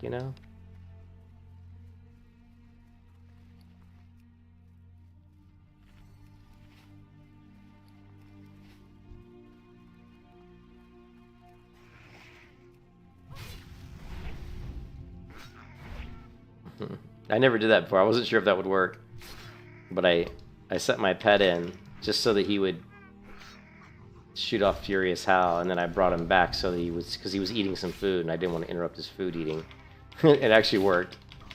So I fed my pet, sent him to attack so he'd proc Furious Howl, brought him back, let him sit there and eat his food, and then I was able to use Furious Howl.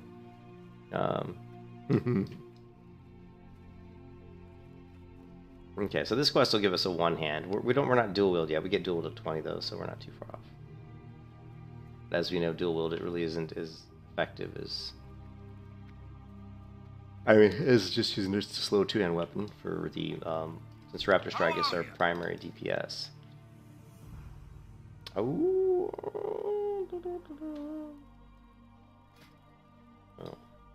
See, this sword it's a lot slower, so it does more damage. But I'm actually not going to get it, because I'm going to be going with the staff that we're going to get in the wetlands pretty soon. So I'm just going to grab the axe, because the axe is pretty good for dual wielding. Safe travels. For agility, but we're going to get that staff How are in ya? a level or two.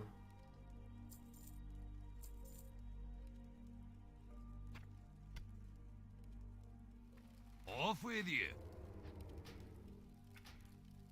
So there were two things. Well, first off, there's this. So which of these boxes does Throne of Liberty check? I mean, Throne of Liberty, you know, we're going to say TL. TL has good combat, I think. It looks like it's going to have pretty good combat. Definitely has good graphics. Does it have challenging content? Don't know. Does it have rewarding character progression? Don't know. Does it have a variety of systems to keep us busy and entertained? I'm not really sure. I mean, it does have some of the systems. I'm not sure how, you know. So a lot of the stuff is we just don't know yet. Does it stream content? We don't know. Does it have a good story and interesting lore? Don't really know. I will say their website's really good, though. If you look at the Throne of Liberty website, they got some pretty... They really put a lot of money into it. So, like, if you go on Throne of Liberty, right?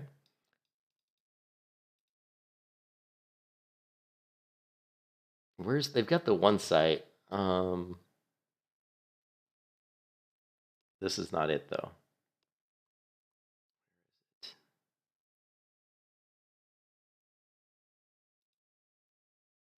They've got the world map. Interactive map coming soon. So here's the world map. Can we zoom in on this thing? Here we go. So it looks pretty big. I mean, there's a lot of continents here. It looks pretty big. But they have an interactive site. I just don't remember where it's at.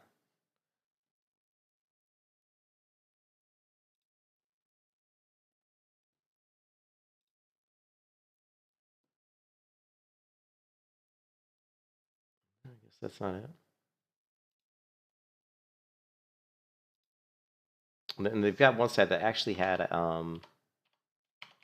I thought it had some of the story on it. Here, Throne of Liberty. No, news, Discord. Liberty story website. Might be this one.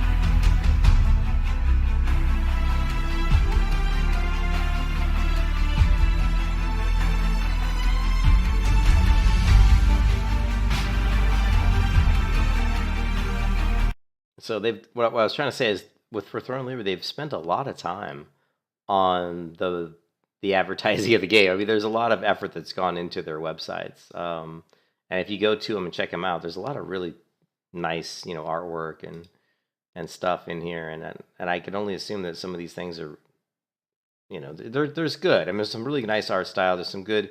I haven't looked at the story, but if you go into this particular website, and this is the Throne of Liberty, tl.plaync.com. If you go here, there's a lot of stuff in here, Visual teaser, trailer. You can go into here. There's actually some, stuff you can read. And this isn't even the one site I was thinking. There was actually another site where they had like a whole and they had basically a. Ooh, what is this? Yeah, we got to download this. Some beautiful images here, guys. So, and this one too. I really like this image of the village. This is fantastic. So, anyways, all I'm saying is Throne of Liberty. I mean, they're doing a lot of stuff around the sales and marketing for the game for sure. Like big time. They even had one of their baseball parks or football stadiums or something in Korea. There was a huge billboard for Throne of Liberty in their sports arena. So, anyways, the Throne of Liberty is a good story, interesting lore. I'm putting a question mark here, but I don't know. I'm not sure. A very large world with a variety of biomes and creatures and weather. This one I'm gonna say. I'm actually gonna say it has this because they are definitely talking about having. I'm gonna say that it does have this. We'll put a question mark, but we have seen a lot of different creatures in the videos, and we've also seen quite a few different biomes, and we know that they're going to have dynamic weather. So I think that this is probably going to be there. The Holy Trinity, we don't have this, so this is no. Class identity, not really. We're just getting not really. With regret, because they really don't. It's basically, it's not class identity. It's more like Amazon's New World, where you basically just depend. Your class is basically on what kind of weapons you're equipping, right? And I'm not really a fan of that. And then this other stuff we just don't know. We don't know about these other things. We don't know about crafting, exploring, and all that stuff. Don't really know how the community's going to pan out. And we do know there's going to be a cash shop, so yeah, this will probably be there. So I'm going to put TL. So you can see we have a lot of questions. There's a lot of questions yet around Throne of Liberty. So, but yeah, the art style looks fantastic. And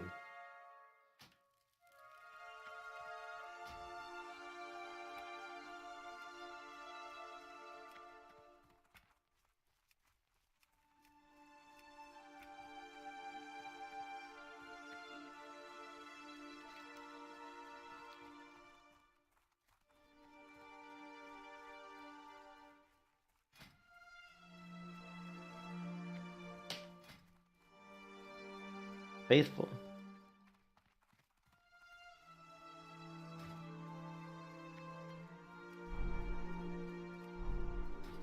That's getting stronger. But I still need to train him in his next trick of bite. We still have to train him in cower. He's not going to have dash for a while.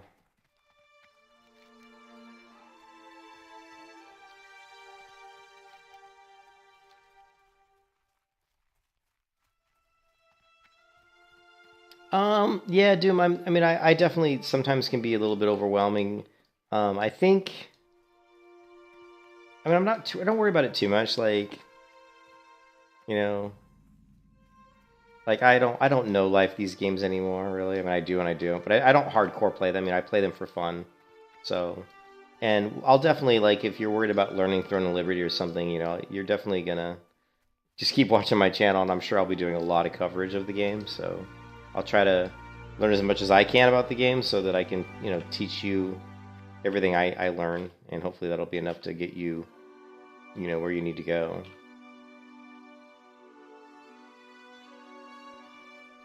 Ah.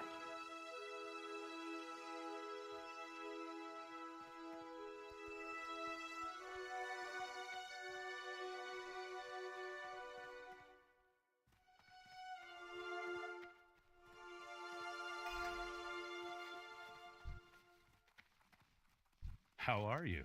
Have a good one.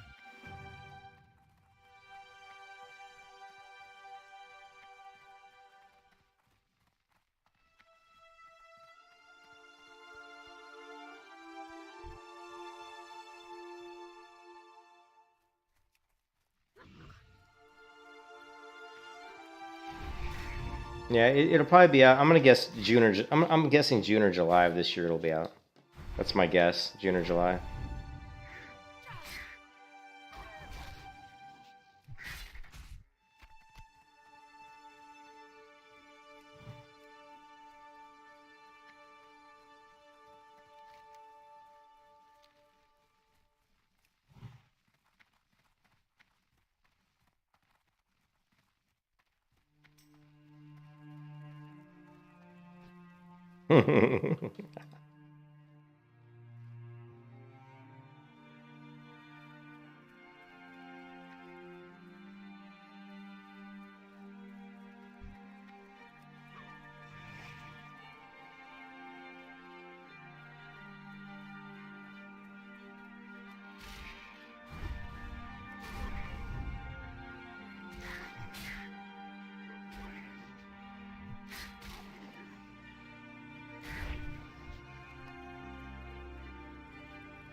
Alright, have a good night, Muse. I'll be playing tomorrow. I'll be playing a lot tomorrow, guys, so... My wife's probably already asleep. She's going to a horse show tomorrow. I think she leaves at like 7 in the morning, so she's gonna. So I'll be getting up, you know, around 8 or 9, and I'll be streaming as soon as I get online. Lovely.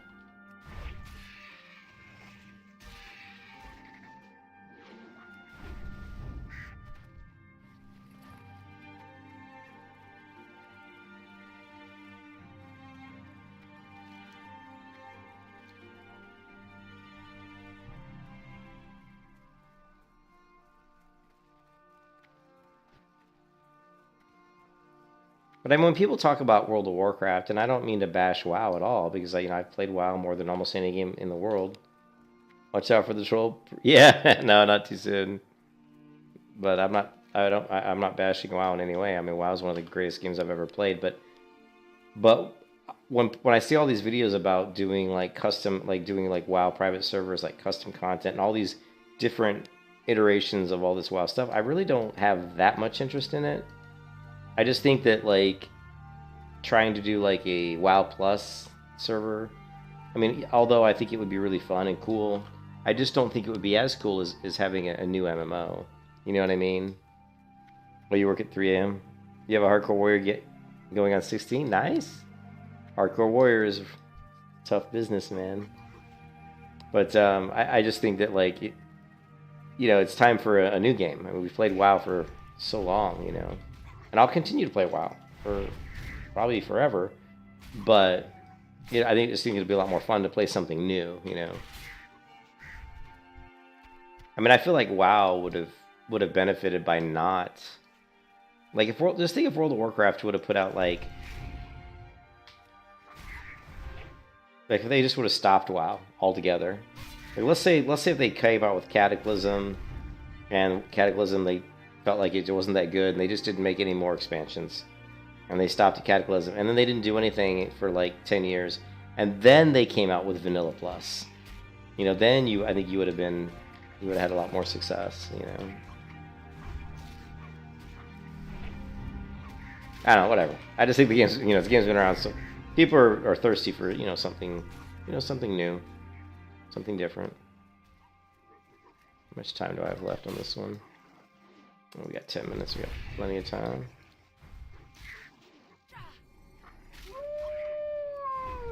Well, I think one of the most exciting things about a new MMO, for some people, and I happen to be one of those, is the story in the world. I mean, you want there to be a good story. You want there to be an interesting background. And a lot of times I see MMOs come out, and when they have really bad stories, I lose a lot of faith in the game. I'm like, well, if they didn't really put a lot of time in developing an interesting like background story and really interesting lore, then I feel like they really aren't. I feel like they really aren't in it for the long haul, and they really don't love the game. Falling all over the place here. Hold on a second. Come on.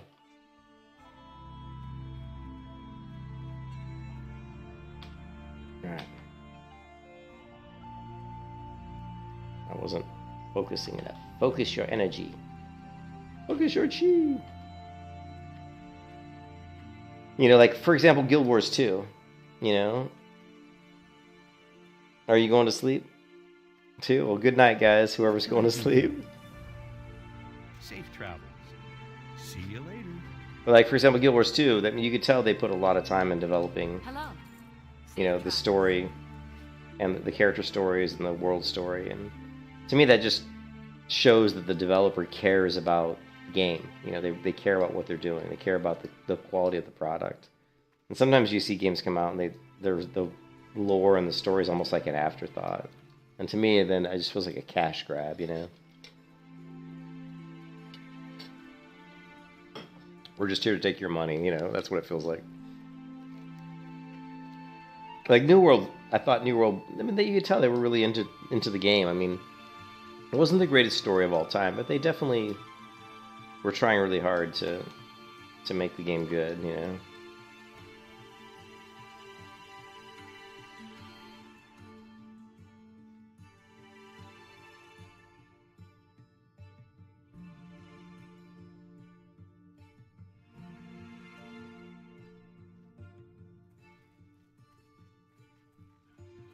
Could have been a good screenshot there.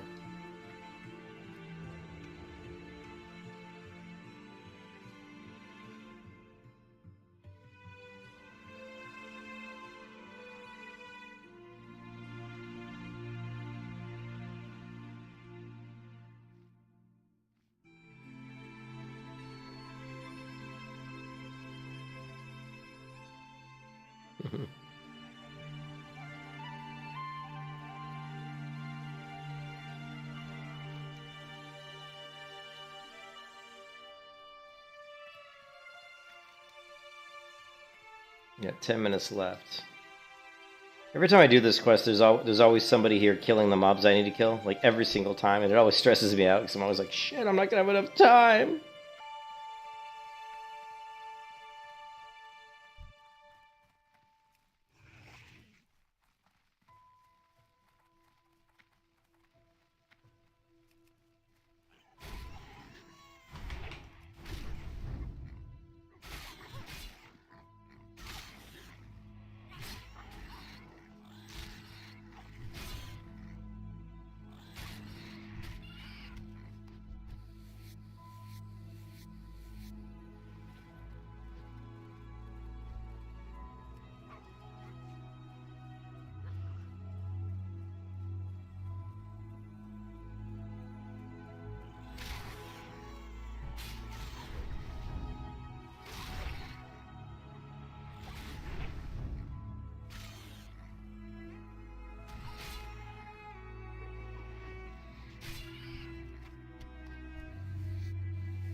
I have to be very careful of the elite. There's an elite pack that wanders around here too.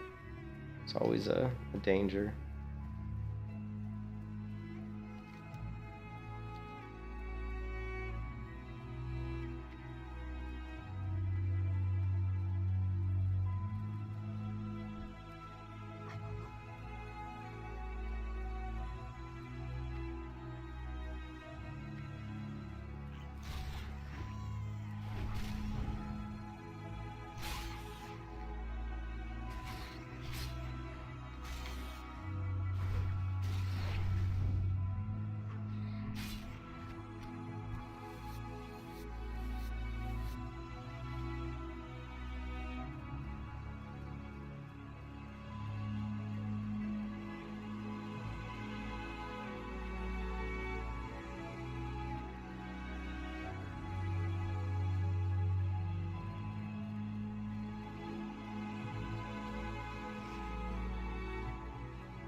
Hey, Vaughn.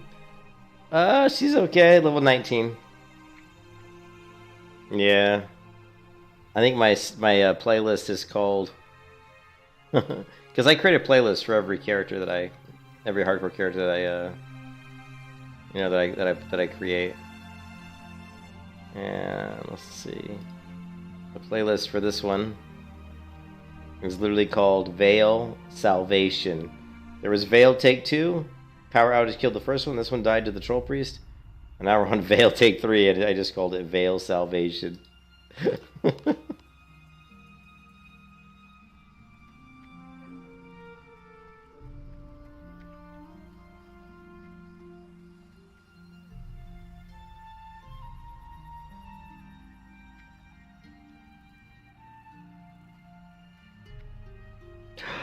You bastard.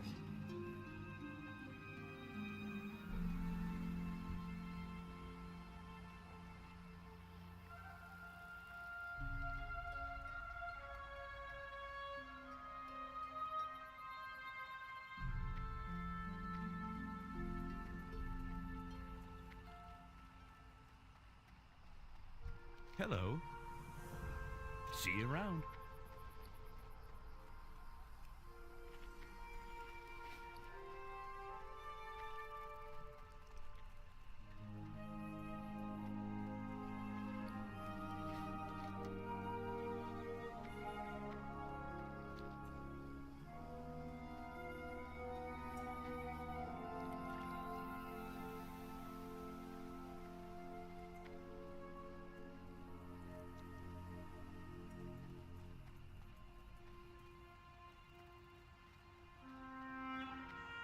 Yeah, I love the name. It was funny.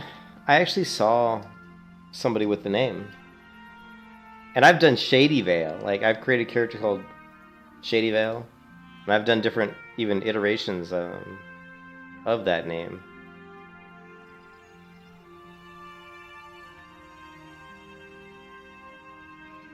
Like, I've created a character named Shady Vael. Hold on a second. Get this mob off me.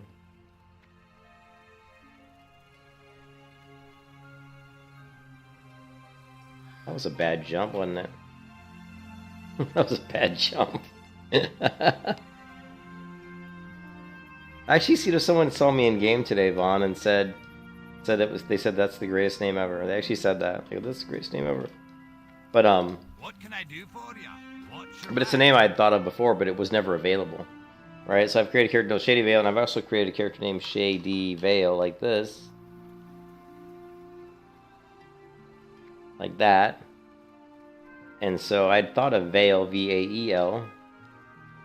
But when I tried to create a character named that, it was taken. And then I was and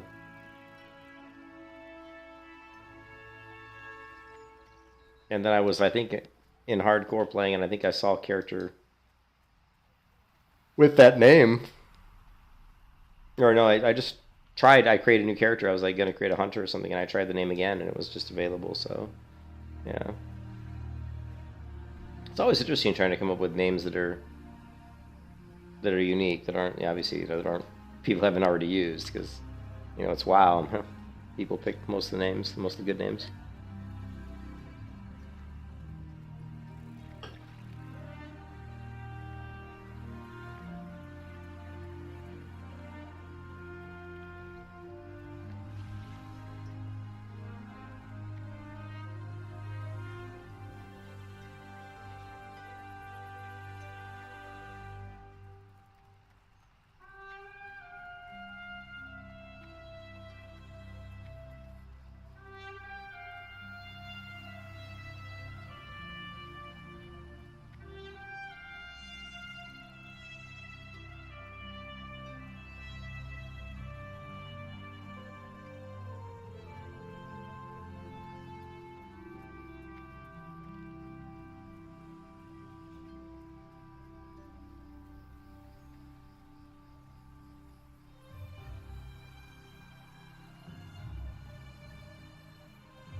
See you soon.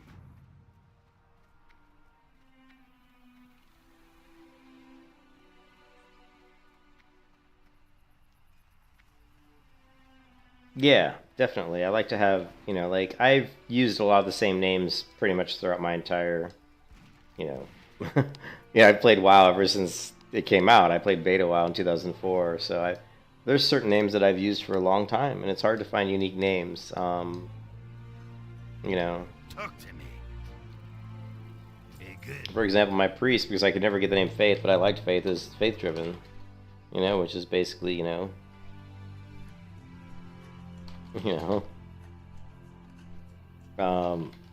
Shady Hacks, which is, I created that name, and I've had that name forever, and that's a name that no one hardly ever uses that name.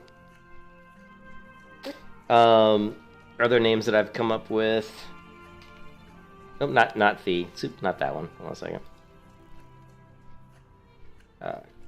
Rhue, Sur'el, these are names I use a lot.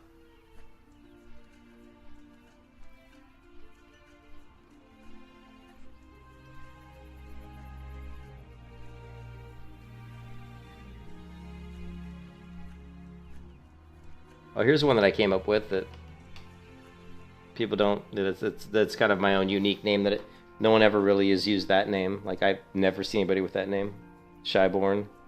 Yeah, but I come up with different names and.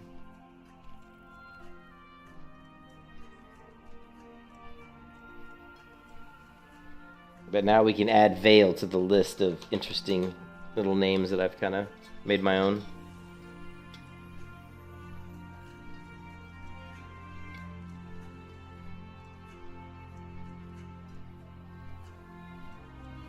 Another name that's surprising that isn't used a lot is because, you know, there's Morgana, like Morgana from, like, you know, like Merlin, but Morgasha. I've created lots of casters named Morgasha, which is just a name that for whatever reason people don't use. Yeah. Yeah, I definitely lean more towards RP. Well, I mean, all you have to do, Vaughn, is look at the. Did you ever look at the stream description? Did you ever look at the stream description? Oh, you have? Oh man, yeah, yeah. What are some other names I've used? Let's see, Even Star, Everbright. Oh, Shady Moon, Shady Moon. Shady Vael, we already did that one, right? Shady Vael. And, you know, obviously River, but that's, you know, a lot of people are going to use that one.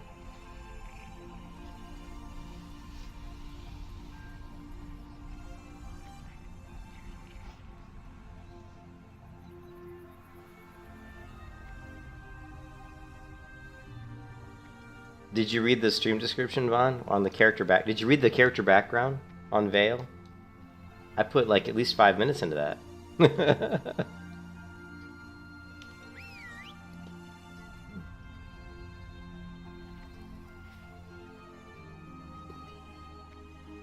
What's on your mind? Safe travels.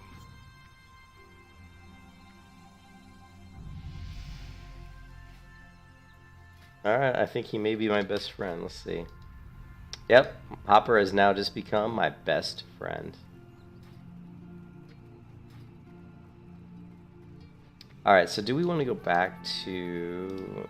Yeah, let's fly back and turn that quest in. I don't really remember what the follow-up is to that.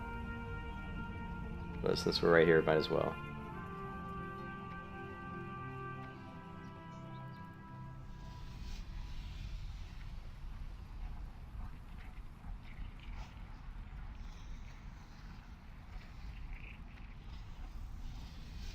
What can I do for you? Keep your feet on the ground.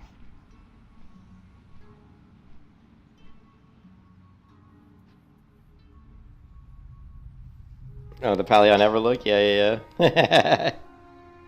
Yeah, Everlook kind of disappointed me, though. I like... I mean, I like vanilla, like traditional vanilla, but The server just was too many.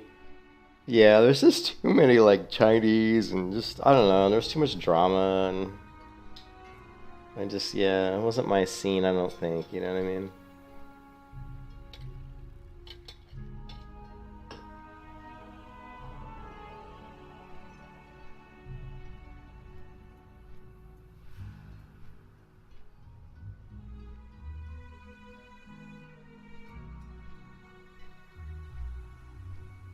Let's see if this guy gives the follow-up quest. I'm hoping to get the follow-up quest that'll take me through. You know, that'll take me to this guy. Well, the Algaz, we can grab the Algaz gauntlet anyway. And then, because we need to go to wetlands anyway, so let's just do that. But I have a lot of pet training I need to do. My pet doesn't have the abilities and at the right skills that he needs to have at this level. Yeah, I didn't like the server that much. It didn't really feel like it wasn't what I was looking for, let's put it that way.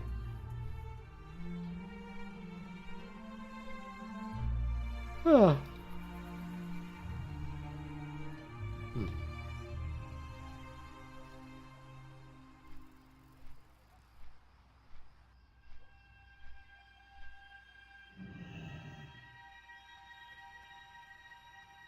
Yeah, well, Era's good if you like. I think hardcore just makes the game so much.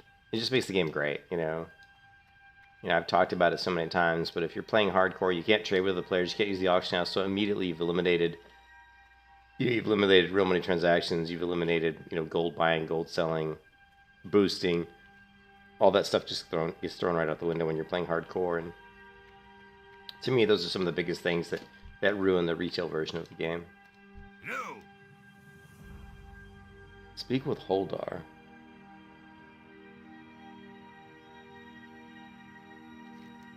I think this is gonna have me go, back over here. I don't think I'm gonna do that quest right now, and I don't think it's really worth much either. I think you speak to Holdar, and then I just think he wants you to then talk to one of the guys at the excavation site. So we're gonna get rid of that one for now.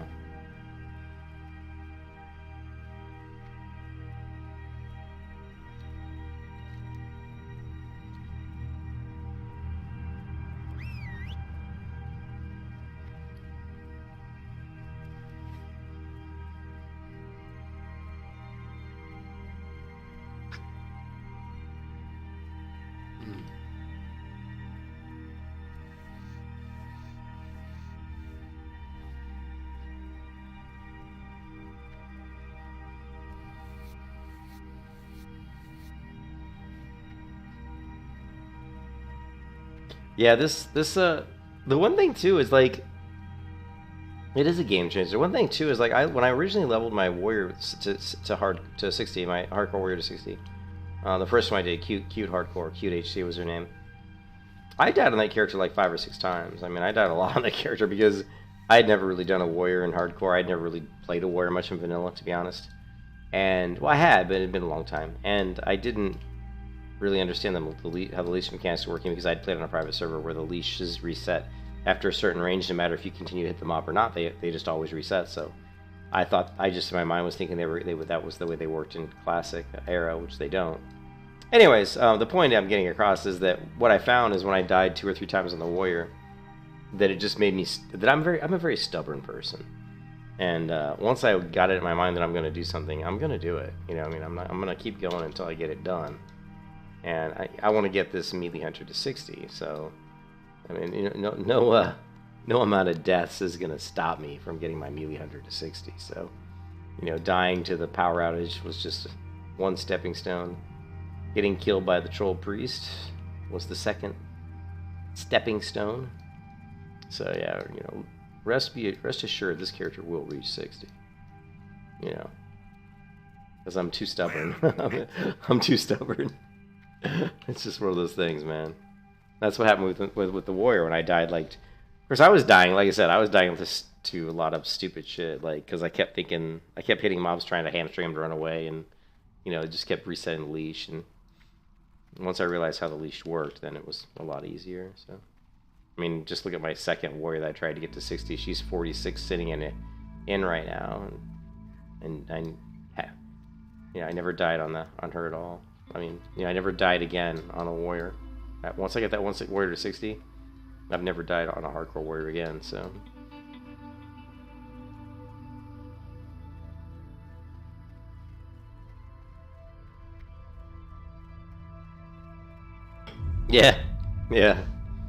Yeah, old school RuneScape, yeah. I know, I wish I could get into old school RuneScape. It's just I can't get into the... I don't like isometric views, and I don't like really, really old graphics. Or kind of clunky character controllers. But that's why I like WoW so much, because the character controller's so smooth. Buttery smooth. Did I grab this quest? I did, right? Okay, cool. Talking and not paying attention. What a surprise.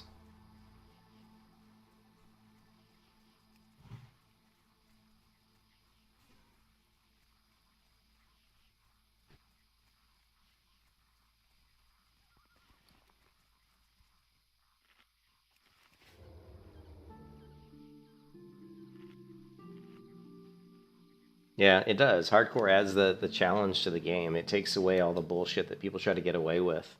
Like buying gold from a gold seller and just going right to the auction house and buying like everything they ever need to like level up professions or to max out your character with gear for like faster leveling and stuff like that. So.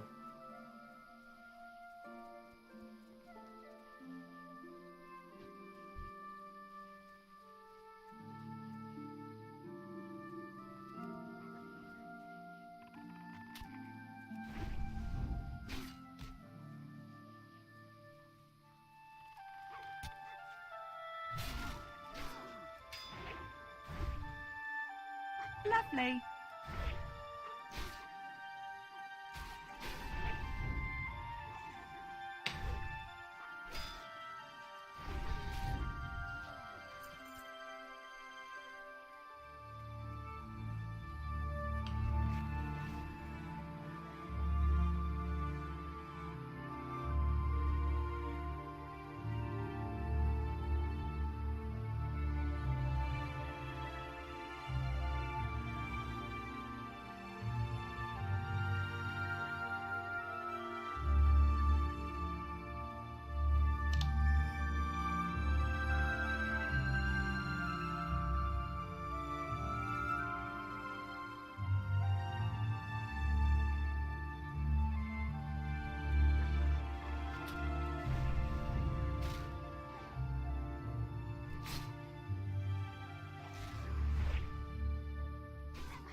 Yeah, the warrior's a good challenge, for sure.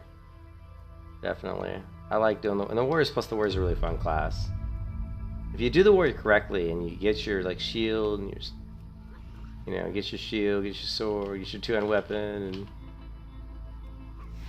I like to set it up where I have like at least 4 points into tactical mastery, or even more. Even go with anger management, but so I can stance all day. I can dance all day.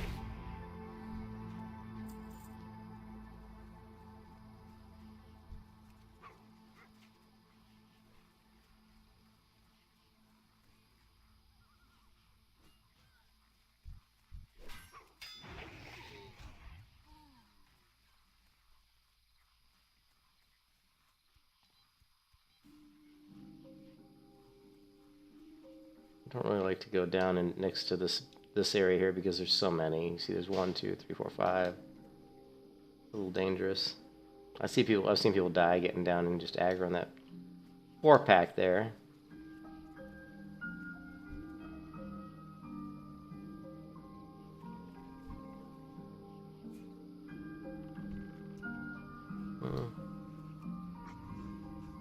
No, I guess we'll try to pull this one. We have like so many people around us here. But now they're respawning shit. I'm running out. I just saw 2 respawn when I pulled that one. Respawns! You can see it behind me. There's another respawn.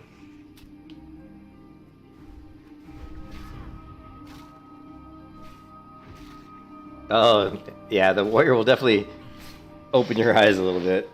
It's a completely different experience trying to level a hardcore warrior. Mine's still level 46. She's actually, I think she's almost 47. She's still sitting at an inn somewhere. If I get this character to 60, we'll definitely go back and we'll get that one to 60 as well. Or I should say when I get this character to 60, because I will get this character to 60.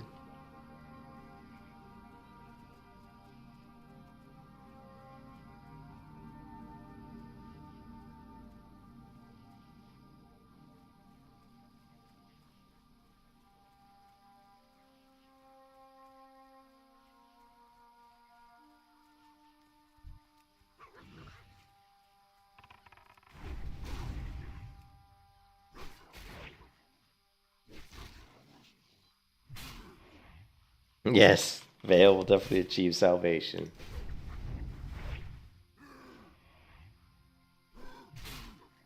It is known. What is that from? Don't tell me. It is known. What movie is that from? It is known. Or is that from the TV series? It is. I'm thinking. Don't tell me. I'm not looking at the stream chat. Don't tell me. Shit.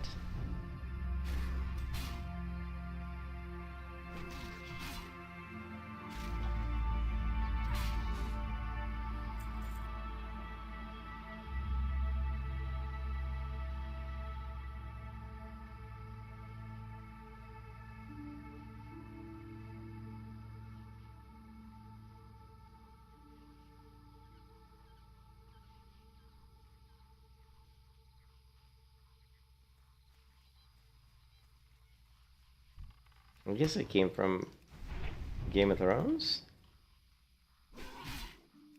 But I thought it came from something before that. Whatever.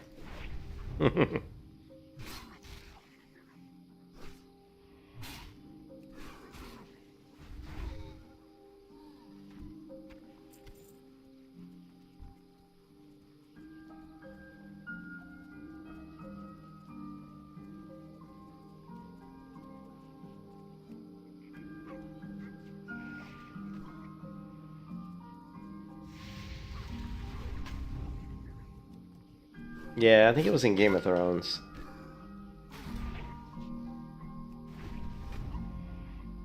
Yeah, just new. But I mean, it makes me think of another show though, where they say something similar.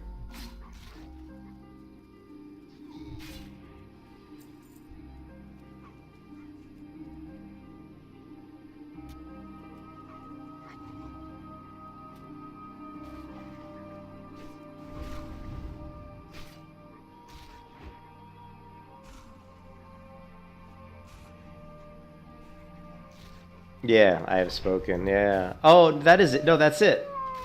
No, that's it. It's the Mandalorian. That's the one I was thinking of. Because in the Mandalorian,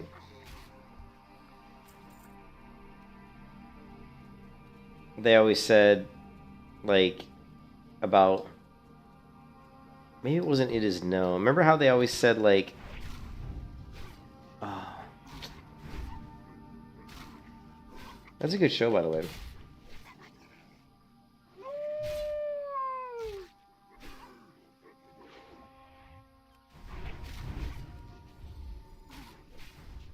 It is the way, that's it.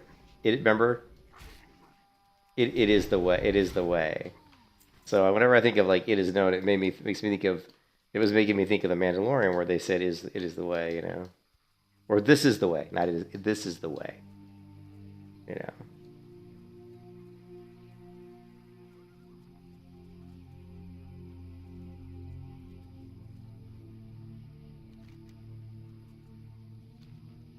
Yeah, this is the way. Like you would never take your helmet off. You know. Yeah, but that was a good show. The Mandalorian was really good.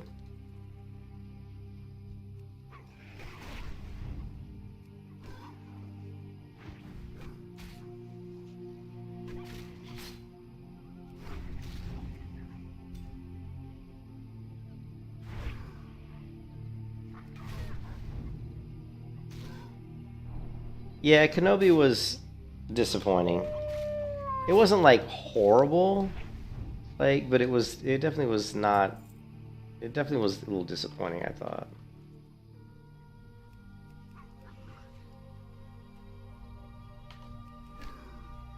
Shit, I got 2.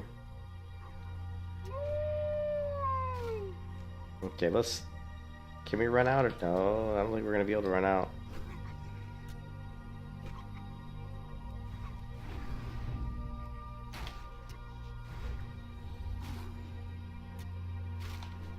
That person healed my pet.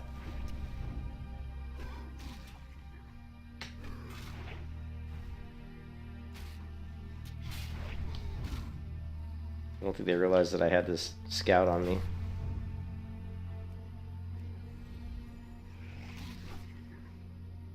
So much easier to be a paladin. Paladins are so... Plus he's level 24.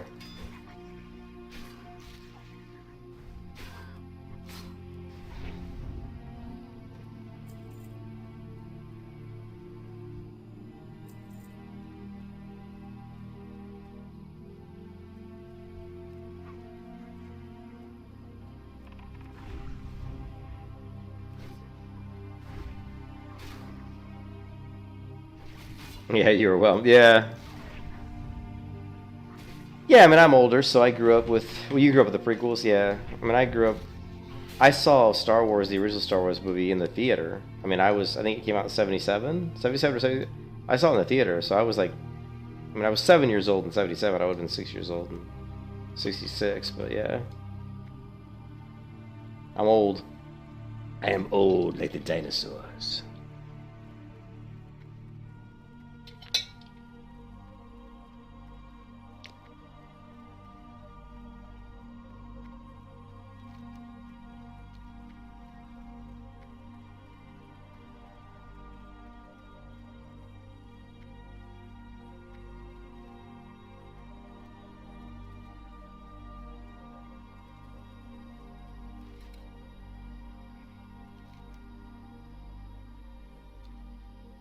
Actually, you know what? We are going to go down this way, only because I have the quest, and I don't think I need to, but we'll do it anyway.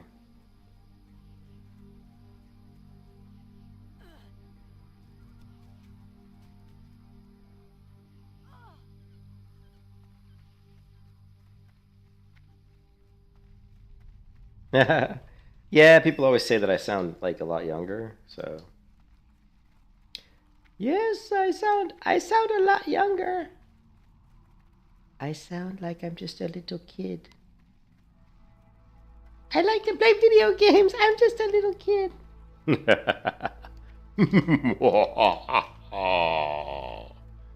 I am just a kid who likes to play video games.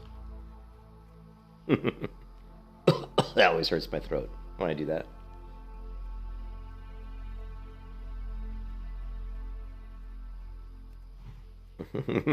Yeah, that's what you take no berry. You remember that stream? Yeah. You don't take berry. You don't take berry.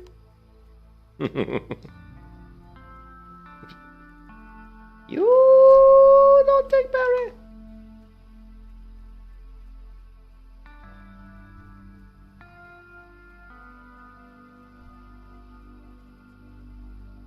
Hail to the Scrunk. night. What a name. Scrunky.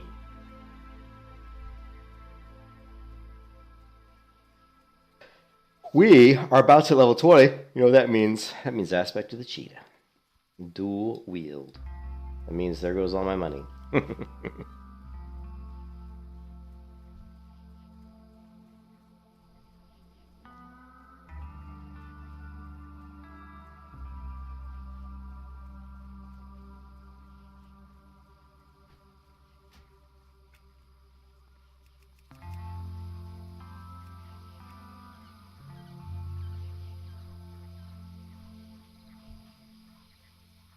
Why is this guy moving so much faster than me?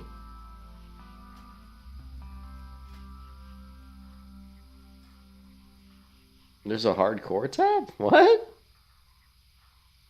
There's a hardcore tab? What? Look at this. There's actually a hardcore tab. Active achievements. Started on 23. I had no idea there was a hardcore tab. That's crazy.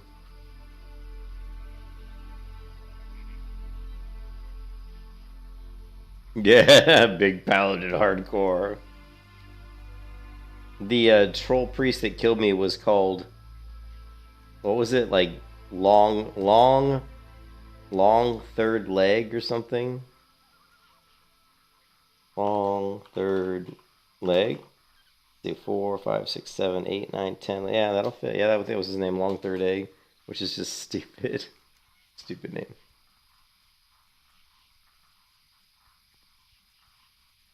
How are you? Inventory's full. No, you son of a. Oh, do I have a deal for you? Oh yeah, give me those big potions of healing. Oh yeah. We'll take those big ass potions of healing. Right back. Yeah, definitely dumb. Here there. Off with you.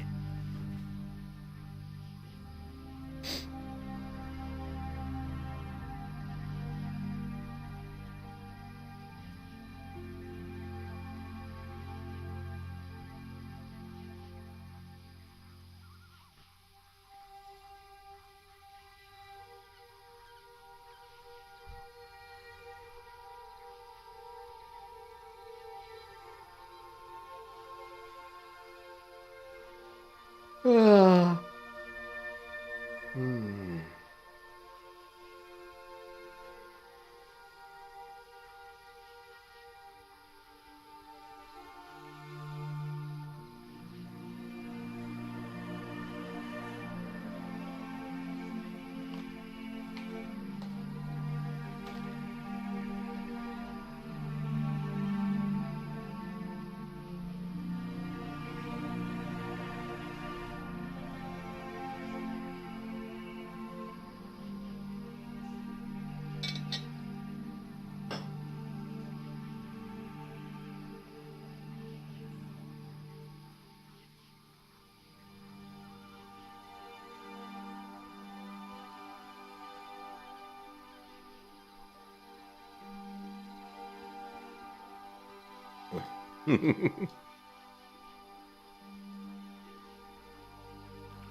Ah.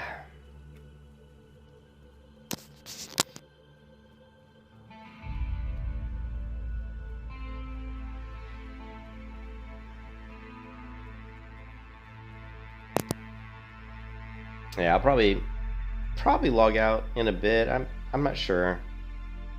I'm pretty tired. I had a long day today, but because I know that I'm gonna be playing a lot tomorrow.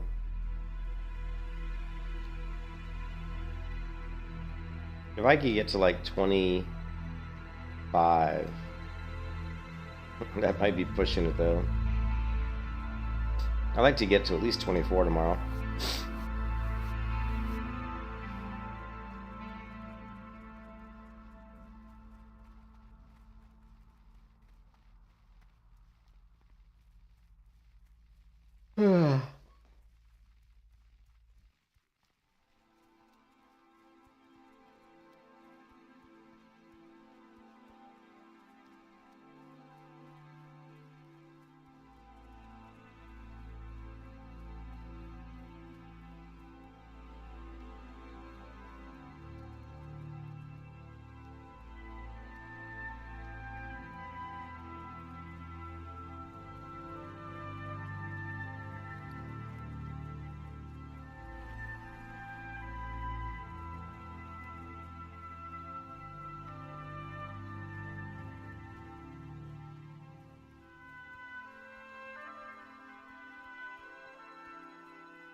You got a cat in your chair and they're trying to bite my fingers.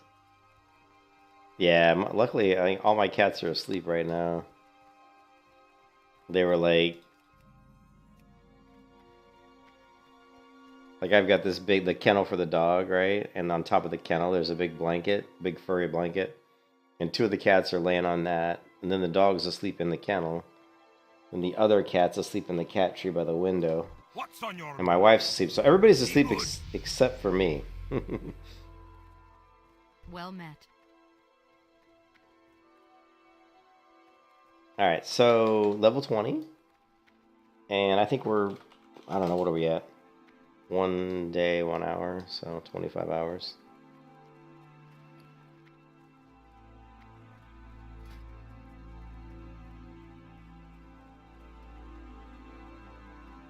Yeah.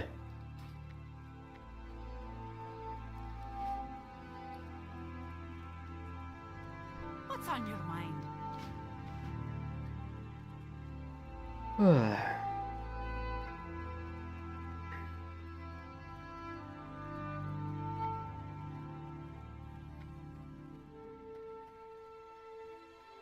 Hi.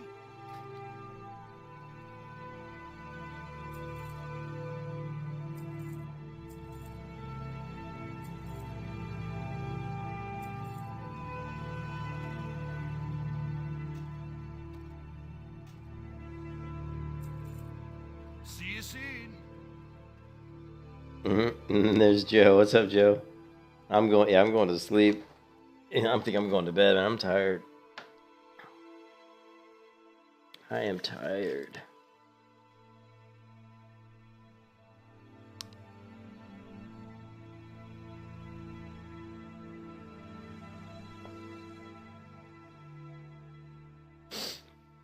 Oh, man. So, Joe, my hunter died. My overconfidence. Overconfidence is a slow and insidious killer. Let's go to... Yeah, let's go this way. I'm trying to get... I thought you had installed Fortnite. Oh, that reminds me. I wanted to try something. Let's do that real quick. I was trying to figure out... I wanted to play the original version of Fortnite because it's actually really cool. I like the original version of the game. I never got into the Battle Royale because I'm not into that kind of stuff anymore. I'm too old to be doing FPS. Let's log out of the game here. We are level 20. Because the overconfidence now, because I got killed by a troll priest because that was so bold. That was just so shitty, man. Getting killed in that fashion was not good. Let's see. I wanted to see if we could do the original.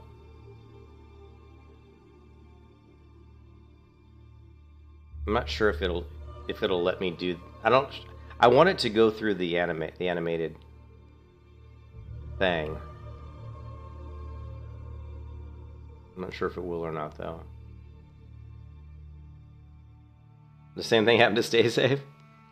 Well, I was just running past a horde guard. I got too close to a horde guard and it aggroed to get and started to attack me. And you know, I mean, I just set my pet on the horde guard to pull him off of me. But of course, once I do that and my pet hits the guard, it flagged me PvP, and there just happened to be a troll priest right there, and the troll priest killed me. So it just sucked, you know.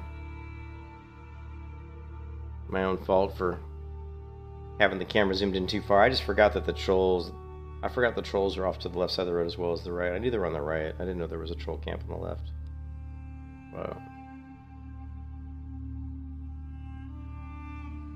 Fortnite.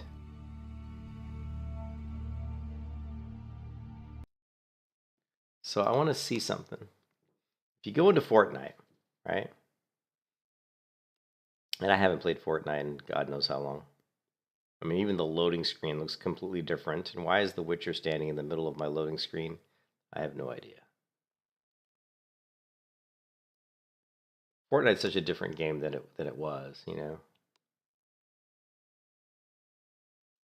than what it was originally meant to be.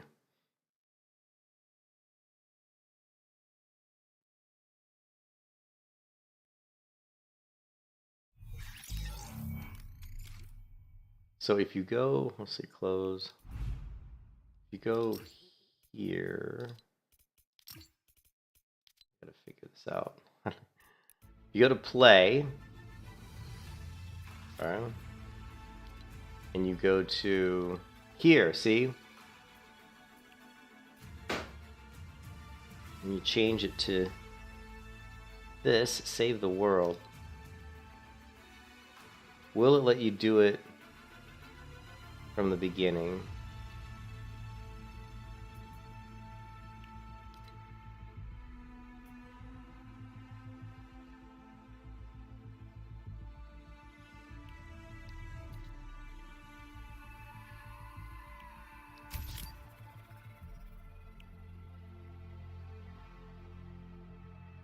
Now, see, this is stupid. You can't, like, it says you have to have a party size of 1 to 4, purchase Save the World, install Save the World. You and your squad must meet the following requirements. But I want to do Save the World as if I'm doing it for the first time ever.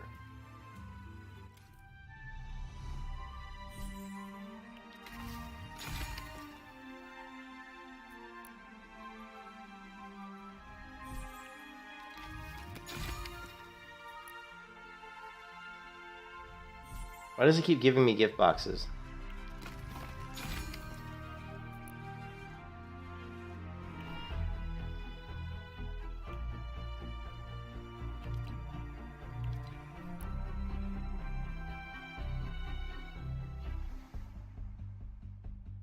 Yeah, see what it is the game remembers. See, Fortnite remembers where everything I've done and Save the World. So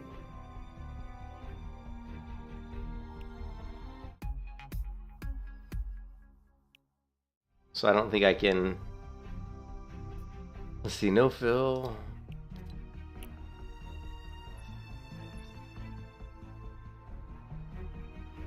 Now this is my base, right? How do I go to my base?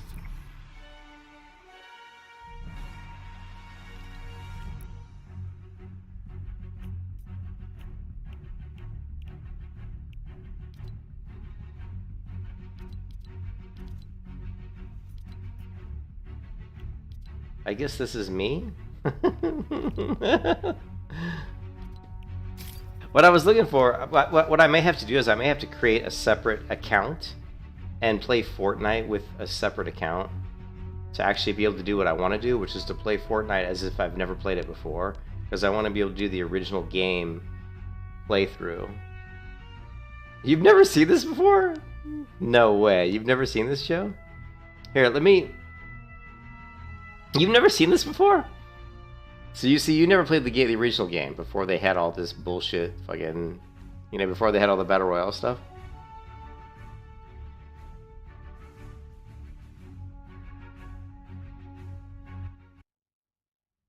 Yeah, so basically what it is you...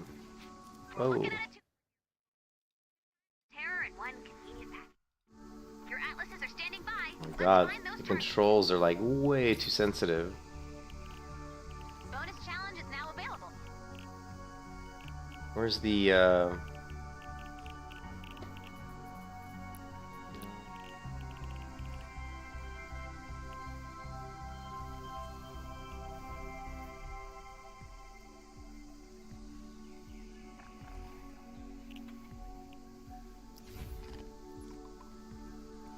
Well, it's better, but...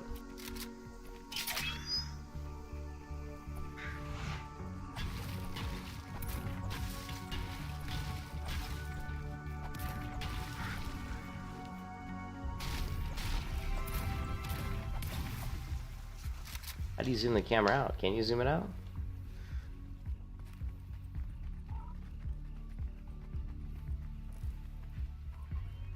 Pick up the pace.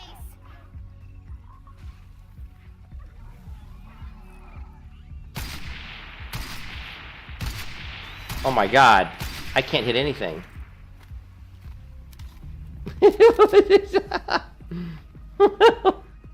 I know, I'm like, what?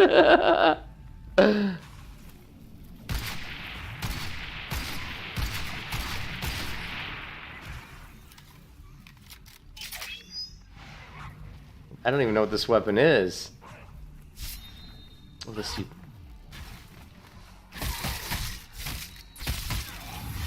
Ooh.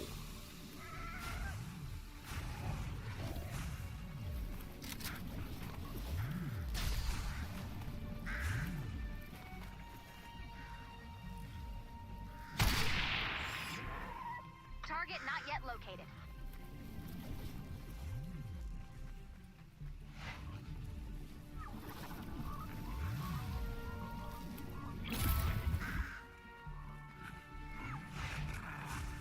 Here we go.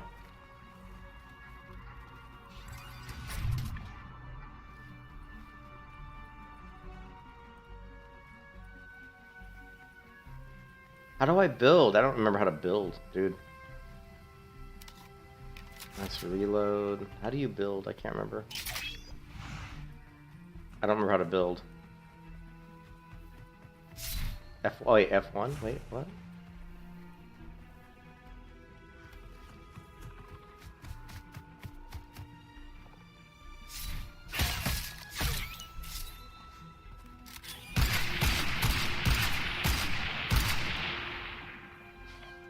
Can I dodge?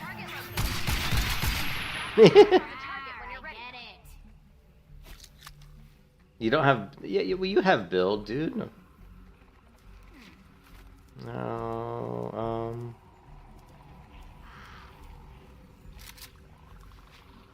Oh, here we go. Oh, yeah, yeah.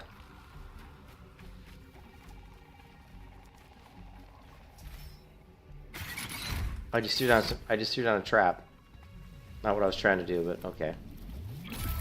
So anyways, this is obviously something else. You play Battle Royale. There's no build. You play Battle Royale no build? Oh, yeah.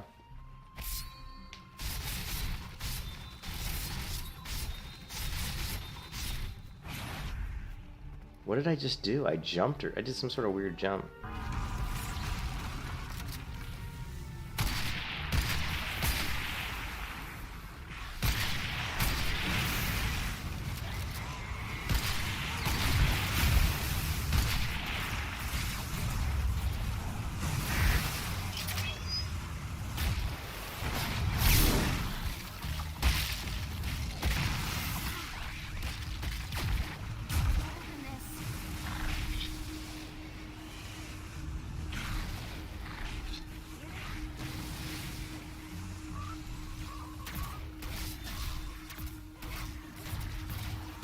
Can you crouch? Oh shit. Shit, shit, shit.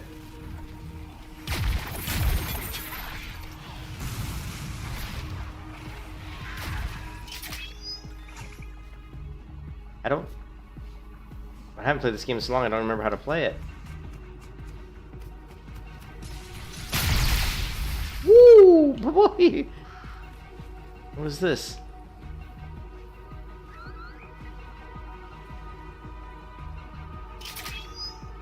Can I eat something? No.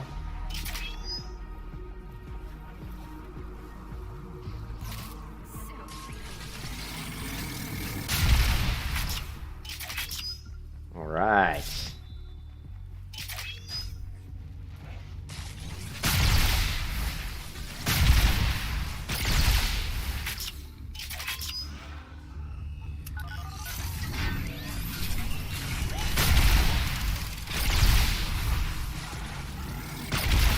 Oh, the guy's got a... What?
Oh shit.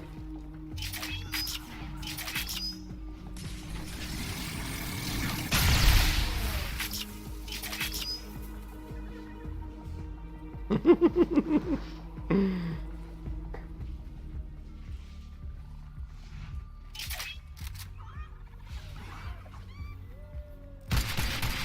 shit, what do you do? What are you firing for?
We doing anything about that meteorite? Ray? Alright then, I'm just gonna... Hello, it is me, Locke, the other robot. A old, vibrant, resounding, sonorous voice. It is new! That's great, man. I'm honestly happy for you. Maybe we can collect some shards for now.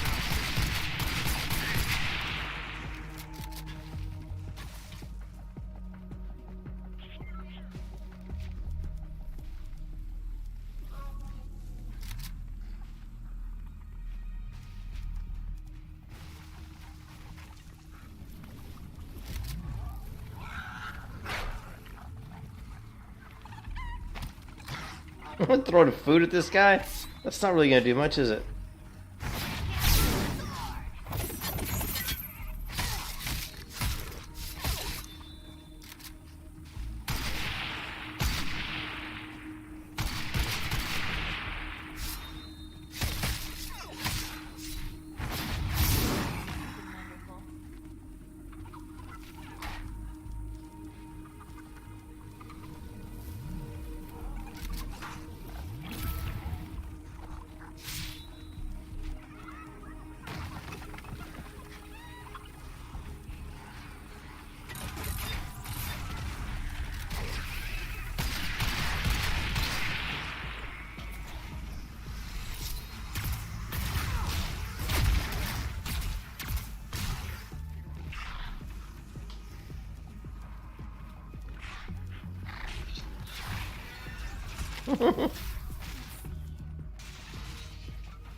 Oh, yeah, not bad. All right, I'll see you later. So what I was trying to show you guys though is, and I don't think I'll be able to do it without. I never play Fortnite, so obviously I suck at it. But I used to play it like, but what I wanted to do, which I think we'll have to create a new account to do, and is to do the original game. So I don't know how to do it though. Like I'm gonna have to see. But yeah, it says I'm level 78. That's account level. And then there's this level here.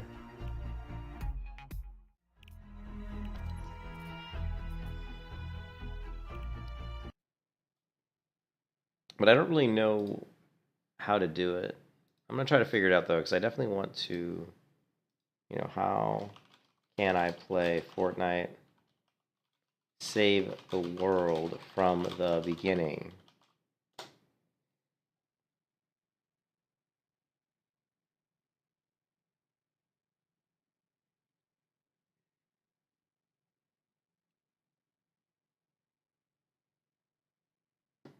Anyways, I'll have to create like a separate, I think, account for Epic Games. Anyways, I'm off to bed, guys. I'll be streaming World of Warcraft tomorrow morning. And then, but I do want to try to do that Fortnite Save the World from the beginning to show you guys. It's really fun. I think a lot of people who have played the Battle Royale probably have never even played Save the World. A lot of people haven't. And it's actually a really, really fun game mode. Anyways, catch you guys later. Hope everybody's having a good night. And I'll see you tomorrow. Peace out.